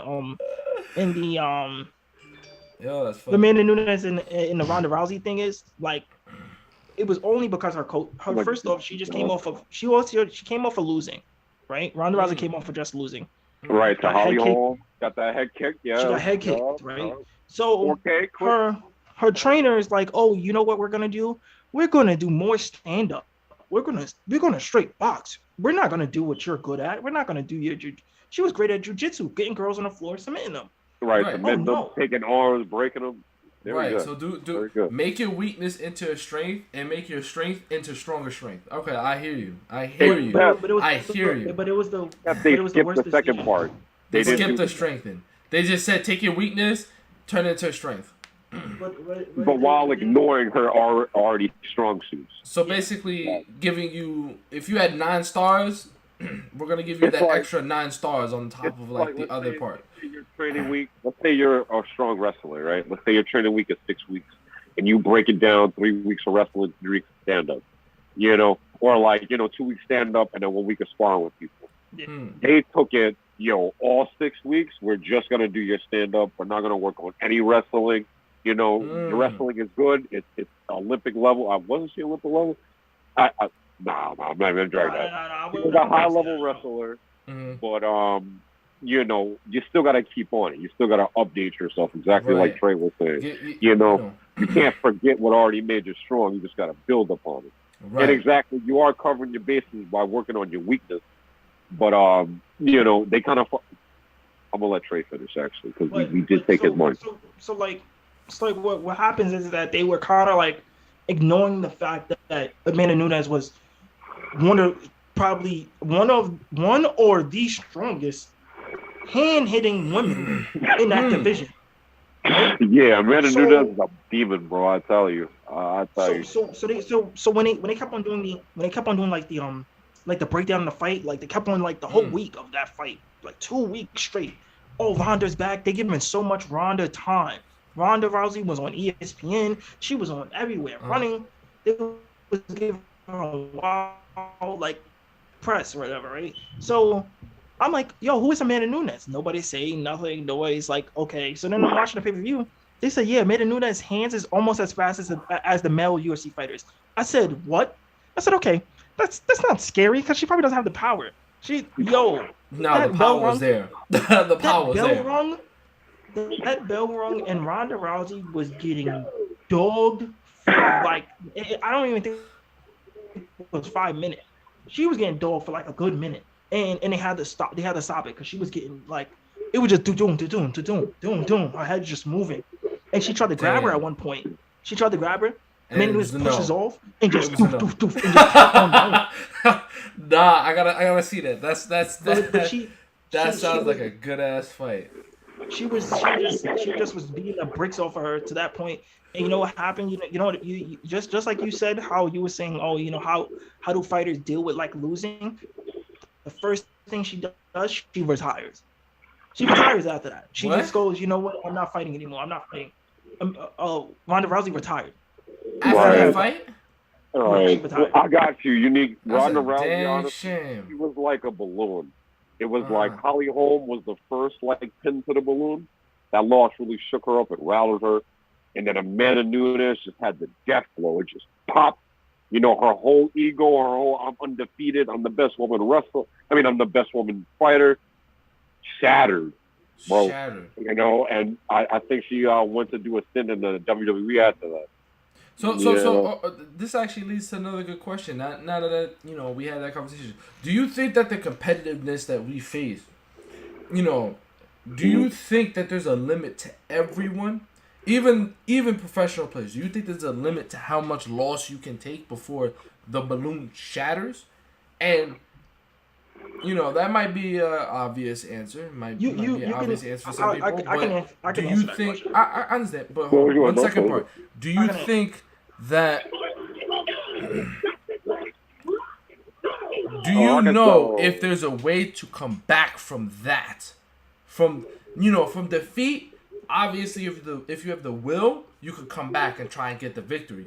But we're talking about crushing defeat. We're talking about the point where everything is just it's gone. You're starting from zero again. You're zero, not 99, not 98. You're zero, straight from the bottom. Some guys you can look at. We can look at like a journeyman, right? A journeyman would be like Jorge Masvidal. Jorge Masvidal is a journeyman. That's a good example. He has a lot of fights under his belt. He had like 12 or like 15 losses. He had a lot of fights under his belt. You know what happened? Eventually, it took one fight to get him popularized. It took one fight. where he fights Ben Askren. And the first thing he does against Ben Askren is Ben Askren was known as a wrestler. And the whole fight, Ben Askren, that's all he does. He has no stand up. He's just gonna take you down to the floor. And so Mazadov's game plan was, hey, I already know once this bell rings, he's gonna take me down to the floor. And you know what I'm gonna do? As soon as he tries to take me down to the floor, I'm going to throw this flying knee to his dome. I'm throwing this knee so fast that he's like as soon as his knee hits, he's gonna get knocked out. Lights out. It worked. And he as soon as he ducked his head, his head went right into the knee. He went right into the knee, and he just knocked him out. And that's what like got him to like his fame. And then now, Aldo sits in a position where, after that fight, he fought a couple guys. He fought a couple guys after that where the population got bigger and bigger. And then he fights the champion, who was Usman, he fights Usman on like a 5 day, I think it was like 5 days or 3 day notice. He makes the weight in 3 days. I don't know how he did that. I don't know how he did it. That's not close, so dude. And that's pretty scary. That's a scary weight cut because losing weight that fast, too scary. Yeah. You can mess around and like mess your heart up. You could die from something like that. You could. That's a blood regulation. Yeah. So he makes the weight. He fights Usman. He almost wins. He almost wins that fight. He almost wins it. He's like, yo, truthfully, I think I have the way of beating him. So fast forward. I like that. Fast forward, they fight. They fight again. You know what happens to him? He gets knocked out. Damn. He got knocked out, and it was a bad situation. Because then everybody's kind of looking at him like, yo, but you said you had the strategy. You said that you had the tools to beat him. Right. And you got knocked out in the second round. Like the first round, it was a really good fight in the first round. He got taken down to the floor. He was fighting. He was, yo, I can get up. Yo, you're not gonna keep me down on the floor all day. Like, come on, let's fight on the ground. Like, let's stand up and fight. And as soon as he stands up and fight, the second round, he drops his hands because he was like showboating. Masvidal was showboating. He drops his hands, and immediately as soon as he drops his hands, it's duffed out. Nighttime. Night oil. And then now he's in a position where he just lost to Kobe Covington.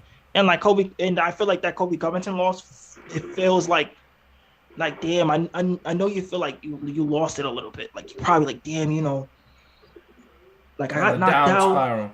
Yeah, like I got knocked out, and then now I fight Kobe Covington, and the whole fight, Kobe Covington is just taking me down to the floor, and I couldn't do nothing. Do nothing. Where it's like it's hard to like balance out getting knocked out and then you get dominated. I think getting knocked out and then getting dominated the next fight is probably like a little like scary probably to come back from. It's like right. Like damn, So do you think like how do like men, the women, doesn't matter. How do you think you come back from that situation competitively and anything? How do you get into like take that the core the flame that's pretty much burnt out? How do you spark that flame again? You got to probably ignore that last fight. I'll try to tackle that one too. But go ahead, Troy. You could probably ignore that fight. You could probably have like a mental block of, hey, that fight never happened. Right. I don't know what you guys are talking about. What fight are you guys talking about? So play denial to keep the flame alive. Yeah, I feel like that's dangerous because if you use fake confidence, anything fake, sooner or later it's gonna come into a real wall, and it's gonna shoot you down, and you're gonna go right back to where you. It's not gonna bring you up. So I feel like that's a risky play to do with. What I'm saying is he probably keeps the fake confidence towards it's not even really fake confidence. It's just like you're never gonna remember that loss even happened. Where like you can use that you're like when you're in public or you're in that ring and stuff like that. You're not gonna like always remember like, hey, I got knocked out this way. Like, no, you gotta ignore that. You gotta be like, yo, you know what? I know what I did wrong, and like be like, you know what? I'm gonna fix it. Like it's more like, yo, I'm not gonna let somebody throw like an overhand right and me not paying attention or me drop my hands because I want to play to the crowd. Right. Like, I'm going to make sure like I finish my fight this time. Like it's more like that. That's a fact. That's a definite All fact. right. It's more that. It's more rather than just lose like like Okay. like for him, probably him losing, he probably felt like shit probably losing. Like, I let a Okay. lot of people down, a lot of people like were confident in me. All right. So Gary, what do you think? Because you said that you had another take on it. So what do you think is the way? To answer your first question, I would say yes. I feel like at an individual level, everybody does have a different threshold for how much losses they can take. For some people, one is enough. They get that first knockout and they're just laying on the floor, cameras flashing in their face, and it's like, this ain't for me. I can't take it. Yeah. Or like some Gotta people, go. they won't even get in the ring to begin with because they're afraid of getting hit. Right. Things like that.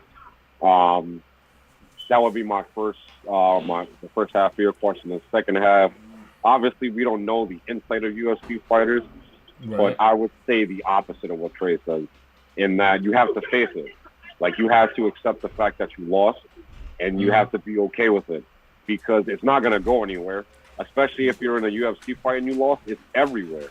Right. Not only does your immediate family and friends know that you lost, but all your fans, all your haters, everybody you don't know, like, it's all over the internet, especially these days, bro. It's gonna be all over the internet forever. And you're gonna be a meme. You're gonna be a meme for the next. Right, Like, you might get memed, right? Like when Nate Robinson lost, everybody was just memeing his like fucking body. you're gonna be a meme. You're gonna be a meme for like the next Ooh. 3-4 days. Fact.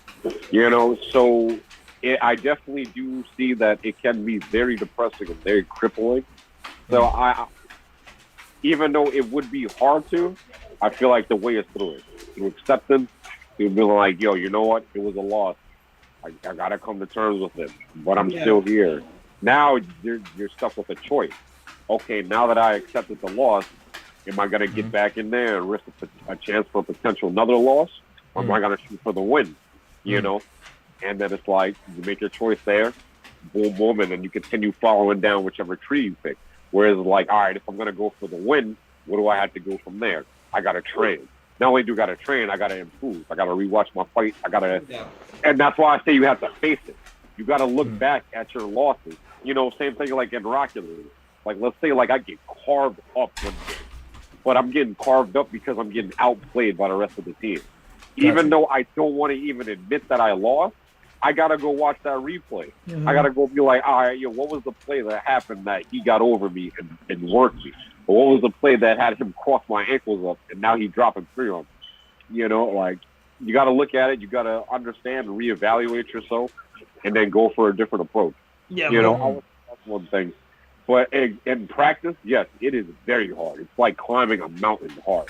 Because it's like you have to get over your ego. You have to get over the fear of losing again. You have to get over yourself, having the expectation that you should have won. Like, let's take McGregor's case.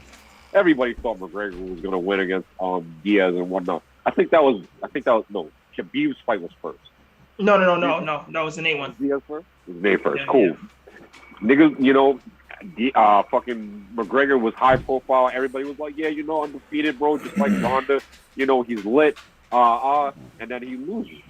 And it's like that already preset expectation that he's gonna win another fight, for it to suddenly go left is very shattering. It's very ego destroying. So it's very hard to rebuild that. But you got to push past it. And I feel like there's no other way.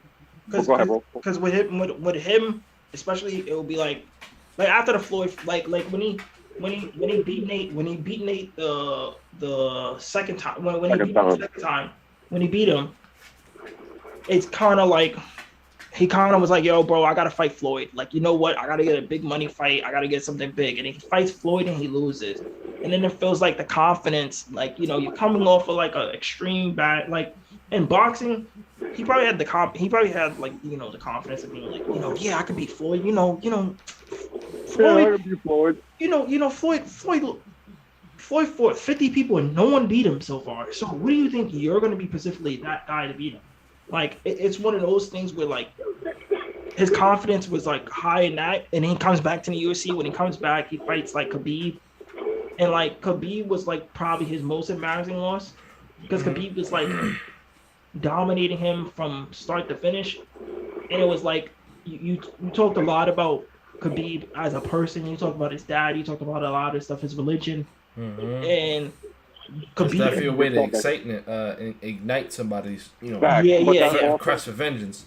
expectations. It's like you wouldn't really shit talk somebody you don't feel like you can beat. He felt like he could beat him by a big margin, so he was really trying to lay into him. Yeah. And then when the opposite happened, it was like, I gotta take a step back. Throw me in the Cause you know what it is? You want to know this? in the coffin. Connor's a guy who if he can beat you, his battle is to beat you mentally first. If he can beat you mentally, he can beat you in a physical way. So he would talk like, look what he did to Jose Aldo. what What he did to Aldo, and look what he did to Eddie Alvarez. Where it was kind of like he's out talking these guys, getting there in their heads.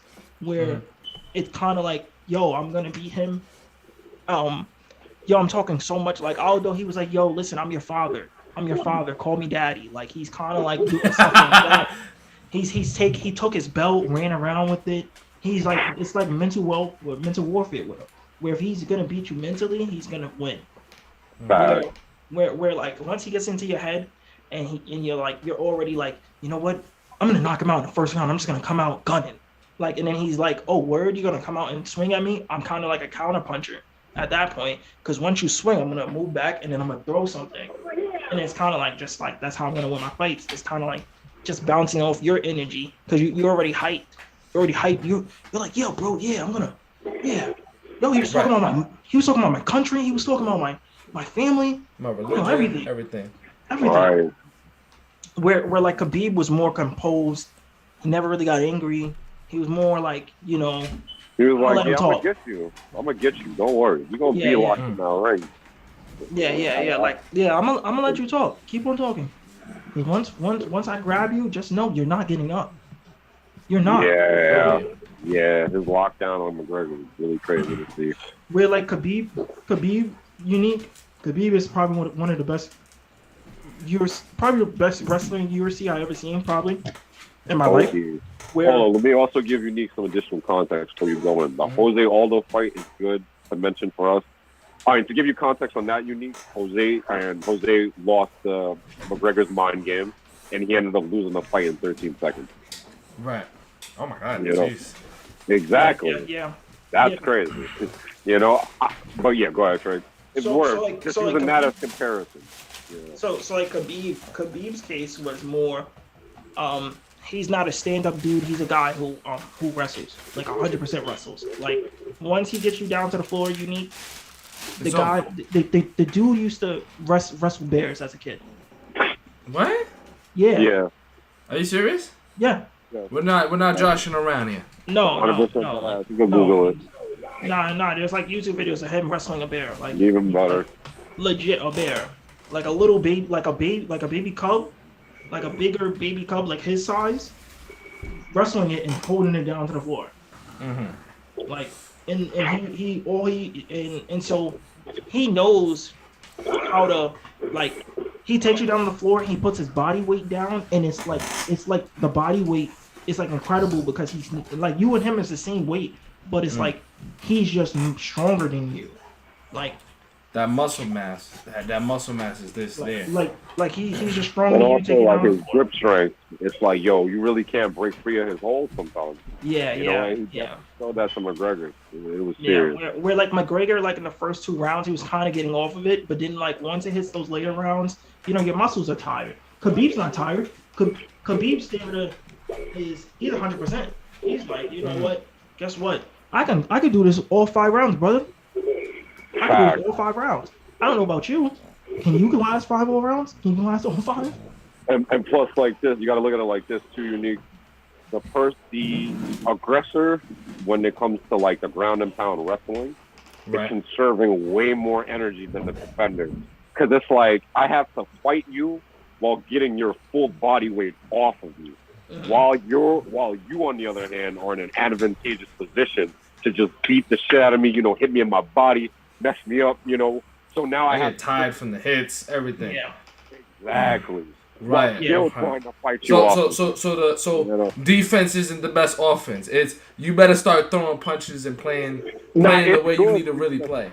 it's very hard because it's like picture somebody full body, your weight is fully on top of you, throwing punches, but not only to your head, to your body. You know, he's grabbing you, he's moving around, switching his positioning, switching your positioning, potentially going for a submission. And those punches to the gut, you start losing air. You're losing a lot of air. You're losing a lot of air. Like after certain punches, and he's elbowing you in your head. He's trying to just wear you down, bro. He's wearing you down for real. You know, so it's definitely tough, especially for McGregor, who's not really a wrestler type. It's like, as we said, you gotta have the ability to even compete. But there are some people that just excel in one area. McGregor was really a striker. You know, he's more of the agile type to move around, punch and go type fighter. You know, so when he was really put up against a wall of a wrestler and he got into his turf, it was like, yeah, yikes. Yeah. Like it's definitely hard to survive a fight like that, where like if a guy where you're fighting the opposite, bro, it's like damn, a wrestler. Like it's even like in real, and even if everyone here been in a fight before in real life, so it's hard to fight a dude who wants to grab you all the time, where you're kind of like, yo, I don't want to be grabbed all the time. Like, yo, back up. Like, no grab. Right. I'd rather stand up. I'd rather play the straight game. You know, rather get the distance from you, move in. You know, and then you're already on the up close. You know, you're not giving me the space to make those moves.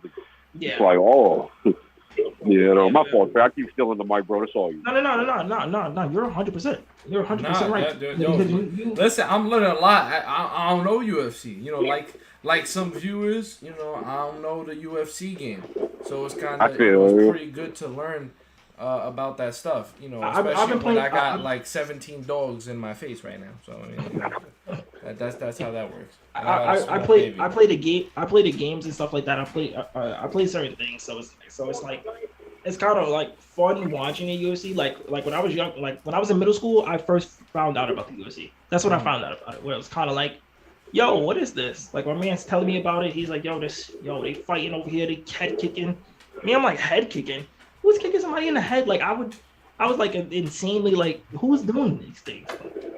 Like who's throwing? Bro, you got people throwing spinning elbows, spinning back fists, Superman punches. You're doing creative. Like, who's thinking of these creativity moves? Who's thinking of, like, you know, spinning back fists? Who's thinking of throwing like certain things, a flying knee? Imagine somebody throws a flying knee in a real fight. You would not want to fight that dude anymore. You wouldn't want to fight him. You'd be like, you know what? You got it, bro. You got it. Facts, especially if they know the form and technique to really just right to the chin. Oh, and it's people ain't taking that. Or like a spinning back kick. Oh no, I don't want to get hit. You spin back heel, poof, right to the dome. No. Spinning back heel to the head. Oh, teeth is gone. I'm good. Gone. He leg kicks you. Yo. I can see from the excitement, you know. I'm guessing someone that gets kicked like that is gonna be thinking that the dude that kicked him is Master Chief. You better stay away from me. You better not super soldier me, bro. Captain America and stuff. It goes into what we were talking about with the competition and the drive. It's like you're seeing the competition in its purest form. It's like the winner is the winner. The winner person's ass. Or, you know, by decision too, of course. But, like, you either get knocked out, TKO, or submitted. You know? And it's like, for an audience member to see it happen, that high-level action is like, this shit is, it's modern-day gladiator games, pretty much. You're just like, you know what? At the end of the day, it was two high-level athletes going at it. Great fucking fight, bro. Like God damn it. Like you got, like with, like when John Jones first hit the scene, John Jones was probably the only guy I ever seen where he was doing like outrageous moves. Like he was doing stuff that you was just like you never seen before. Matter of fact, I'm sorry, Trey. That's the guy you should look at first, John Jones, because he's the one that's our height and similar to our weight class. He's a light heavyweight fighter. Yeah, matter of fact, just look up the light heavyweight division. John Jones, Alistair Overeem, those niggas, those hitters. But go ahead, Trey, my fault. Yeah, we're like creativity was like his creativity, his thinking was insane. First time I watched John Jones did like a spinning back fist. Who's doing that? Who just like heavyweight? Spin it? And also Anderson. My man's also said to watch Anderson Silva as well. Anderson Silva is Yeah. definitely another guy. Yeah, definitely watch Ando. Oh, bro, And Anderson Silva in his prime, Oh right. toughest guy to ever fight in your life. Like toughest dude. It was one of those things where he's being flashy and knocking you out while being flashy. Like he's giving you up. Another you got a great class. That's a hard way to put it. You got a great, especially now. Now I think it's just like it's all around good. Like everybody in the UFC now is better. You got some big guys like you can watch Francis. Francis is another. You can watch Francis. You can watch Gustafson. You can watch a lot of people, bro. A lot of people. Not just in one division. Like you feel me? There's like what 8? Not including. Yeah, like 8. yeah. Some of the women. You can watch some of the women fighters. Or you can watch the bantamweight. Like I'm sorry, go ahead. Yeah. There's a lot. There's a lot of it. All right. I like that. All right. I mean, I don't know. I prefer boxing. I'm also thinking about taking up boxing myself. I feel like I definitely want to learn that discipline. And, take jiu-jitsu. I'm not taking jiu-jitsu. Would be a good course. Jiu-jitsu would be a realistic thing to take because or take kickboxing. It's effective. Kickboxing. I'm not taking kickboxing. I would say jiu-jitsu and boxing before I take kickboxing. You don't want to get kicked in your head? I'd rather snuff you dumb hard. I'm good. I'd rather snuff you dumb hard, leave you on the floor, and be like, yo, leave all that kicking stuff to the floor. No, I'm about to you could be. I know what it's like to to do kicks and stuff like that. I just personally don't really want to get focused on kicks. I want to be, I want to box. I can't physically be in the ring and spar anymore. But why not? I have an injury. For the viewers, I have an injury that prohibits me from getting into the ring and getting extremely physical. Just give me some goggles and then we could throw the fist. That's impossible. That's impossible. The goggles will break. The goggles will break. Yeah. Plastic goggles. That's how hard we hit. All right. Okay. Even through the pattern, bro, they hit hard. You'll be surprised. You'll be surprised. Listen.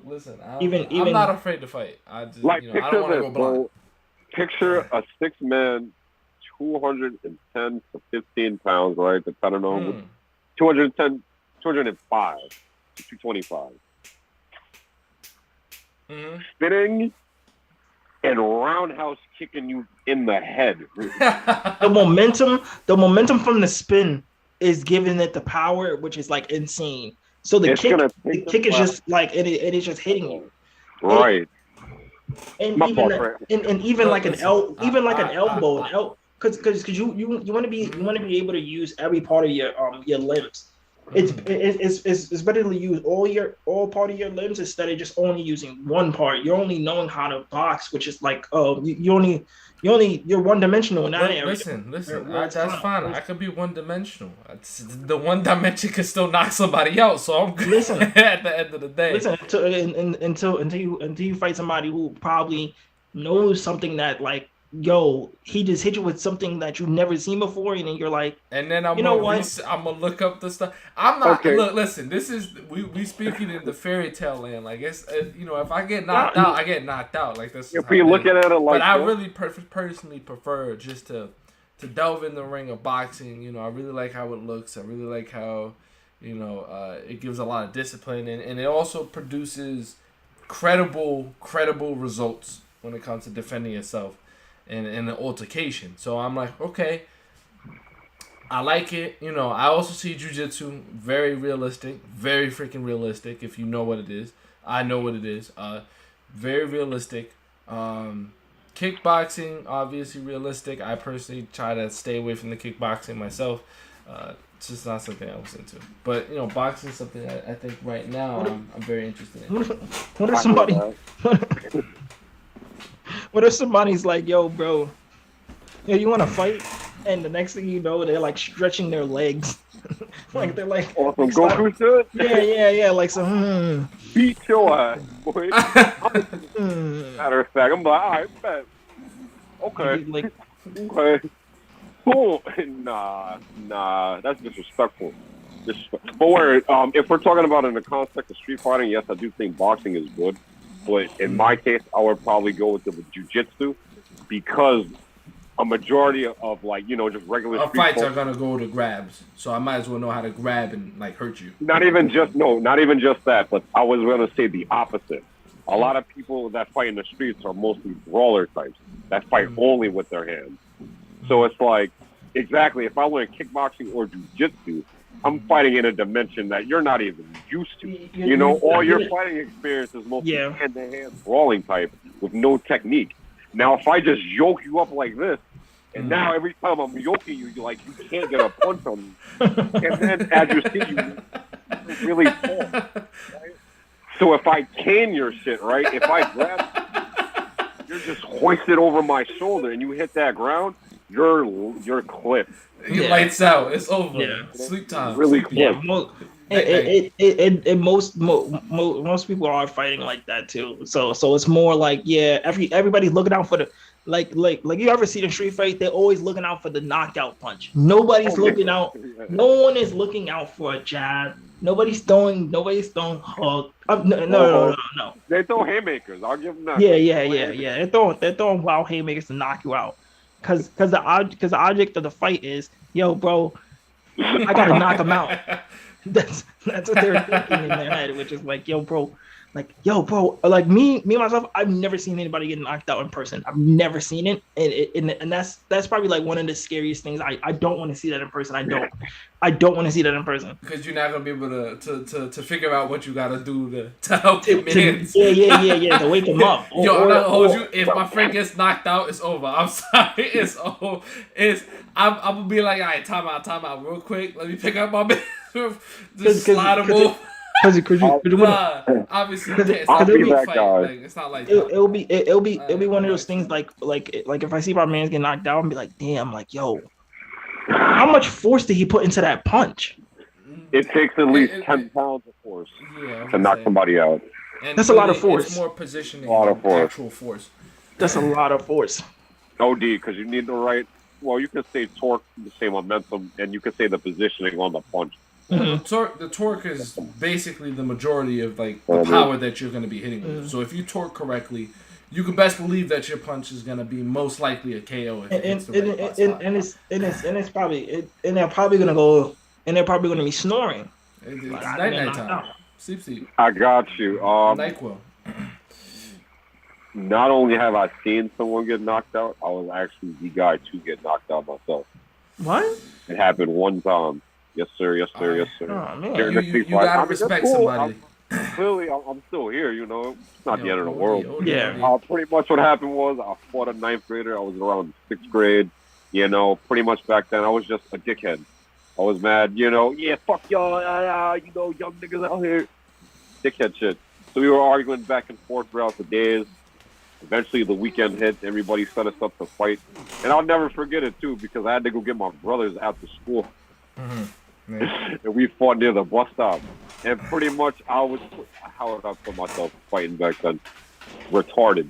That's a poor word. That's a poor. Idiotic. You feel me? Yo, like New that York. was when the things that people used to say, like, you think like shit is like a game. That was the shit that knocked it out of me. You feel me? Like, I remember I went in, I tried to fucking jump and then punch and then come in for the fucking jab. And I'm like, nigga, I could have just jabbed him. But anyways, go for a hook. He cleanly checks my hand. Mind you, I'm not experienced. I didn't have my other hand up to guard. So he just checked my left hand, came in with his right, socked me right in the jaw. And I laid there on the floor. Now, while you're laying there, oddly enough, you're aware that you're knocked out. You just can't get up. So I was just like this. I was like, damn, I really dead ass got knocked out. That's a fear now. That's a fear now. I'm hearing everybody laugh at me and shit. Like, yo, you really got knocked out? Oh, shit. And I'm like, Damn. The brain itself, because your brain, because what happens is when you get knocked out, it's the brain gets knocked. It doesn't get. I wouldn't say rattled. No, it does get Yeah, rattled. it gets rattled. That's a It can concussion. push up against the skull. Oh, right. Yes. That's a concussion. If you get knocked out, you most likely have a concussion, because your brain is getting rattled in your head. That's the process of getting knocked out. Up against the skull. Yeah. Yeah. That's like one of those things. Like I always been like kind of fearful of like fighting somebody, and then you like say for example, let's say you throw a Superman punch. Let's say they just like a Superman punch. You jump forward and you just punch him, like you lean forward and jump, something like that. And then they like check it, and then it's like the hook comes, or any of that realm, or anything like, imagine getting knocked out by a head kick. A head kick probably just Right, a head kick is crazy. right on the temple. Oh my god! And it's like a flush, and it's like a flush of it's like a flush kick, and you can hear it. You can hear the doof of it. You can hear the crack. OD. You can hear it where it's like even getting punched in the ears.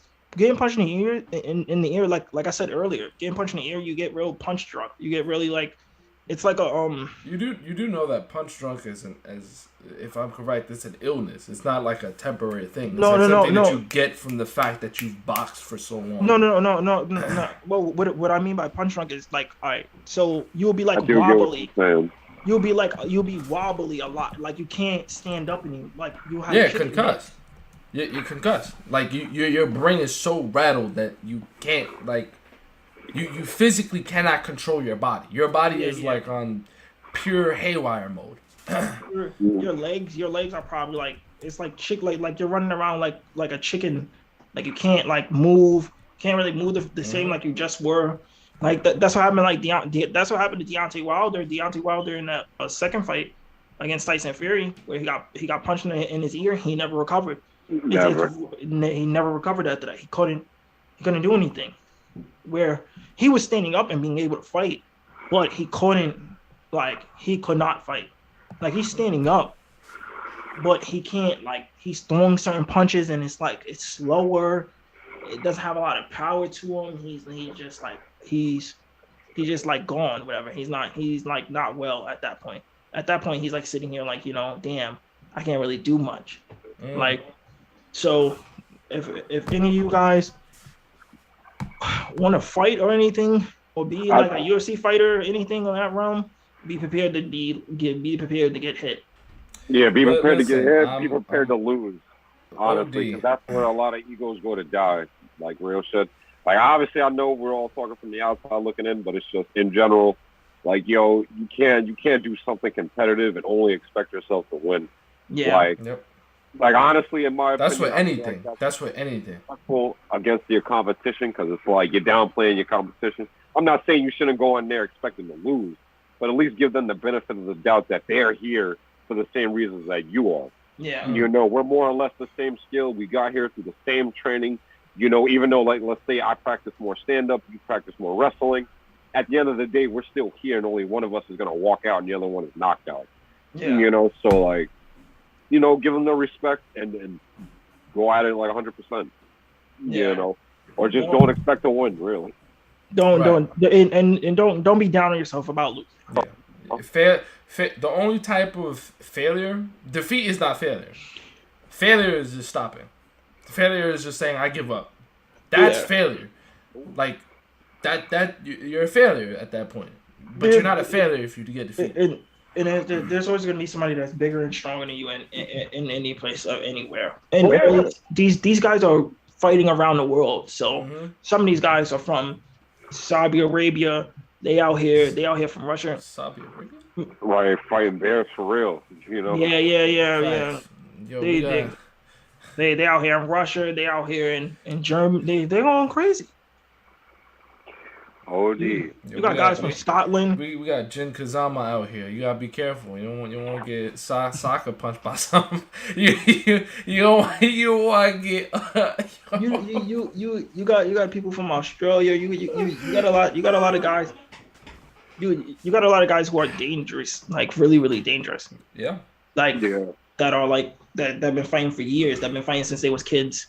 they grew up on fighting. They probably was fighting when they was 5 years old or something like that. Yo, they came out into the world fighting. They Yeah. were fighting for survival. That's how the fight starts. Yeah. You fight as a multi-cell organism. That's the fight. Yeah. I'm crying. They in Brazil, wilding, Wow. fighting every day, and they're just better than you sometimes. Sometimes you're gonna meet a guy that's gonna be better than you. You just gotta take that on your chin, bro. Mm-hmm. In anything. In anything you do, you play video games, you play sports, you fight, you do whatever. Listen, Mm-hmm. it's always gonna be somebody better than you all the time. You're never gonna have a situation where you're always the best. Facts. Not every time. That's a good note. On that note, it was another lovely session, gang. Always appreciating having you here, talking about whatever. It's good to see how we're getting more comfortable into the groove, it's showing for itself. Appreciating all the interactions from our comments. Thank you, Trey, for reading them. Yeah. OD. Thank you. Of course. And, on that note, we're getting ready to sign off. Y'all got any closing thoughts? Floor is yours, of course. All I gotta say is, like, subscribe, share, follow on Twitch, on YouTube. You can definitely subscribe to me on YouTube. Unique story. Instead of an O, it's a 0. And be prepared for some more stuff coming soon.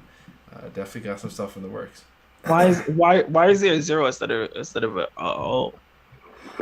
Because Could you get 0 bitches? Oh, yo, that's very funny. I learned from you. That's what it is. Bum ass nigga. At that point, I was just hit him with the super high file. I'm gone. Nah, that's funny. That's funny. I appreciate you for that one. That was a good dunk. And then you was about to. That was like the Rock. That was like the Rock and Stone. Like that was a rock. That was a rock and freaking. That was a rock and Stone Cold. Yeah. He was like, sir, what's your name? It doesn't matter what your name is. like that's like a stupid thing where he would be like, ask a question and then answer the question with "it doesn't matter." How would you answer that question? Yo. Oh damn. All right, yo. I don't like you sometimes. This is why we not friends. This is why we not friends. I don't like you, bro. We be dumb serious and you throw something out there. But anyway. That was a perfect time. That's why. Nah, ain't no perfect time. You didn't even give a timing. It was perfect. It was just like, well, why is there a 0 in there? And then you was about to give an explanation of it, and then it was like, because you get 0 bitches. And it worked.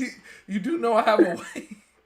I understand that, but it was just a joke. That's why it was a joke. It was the joke around. It was the joke. I don't like you, bro. It was the joke within. I understand. Yeah, you are married, but it was more of the 0, and then I was like, you know what? I'm gonna align this with 0. It was like perfect. How about you make a store out of get some bitches?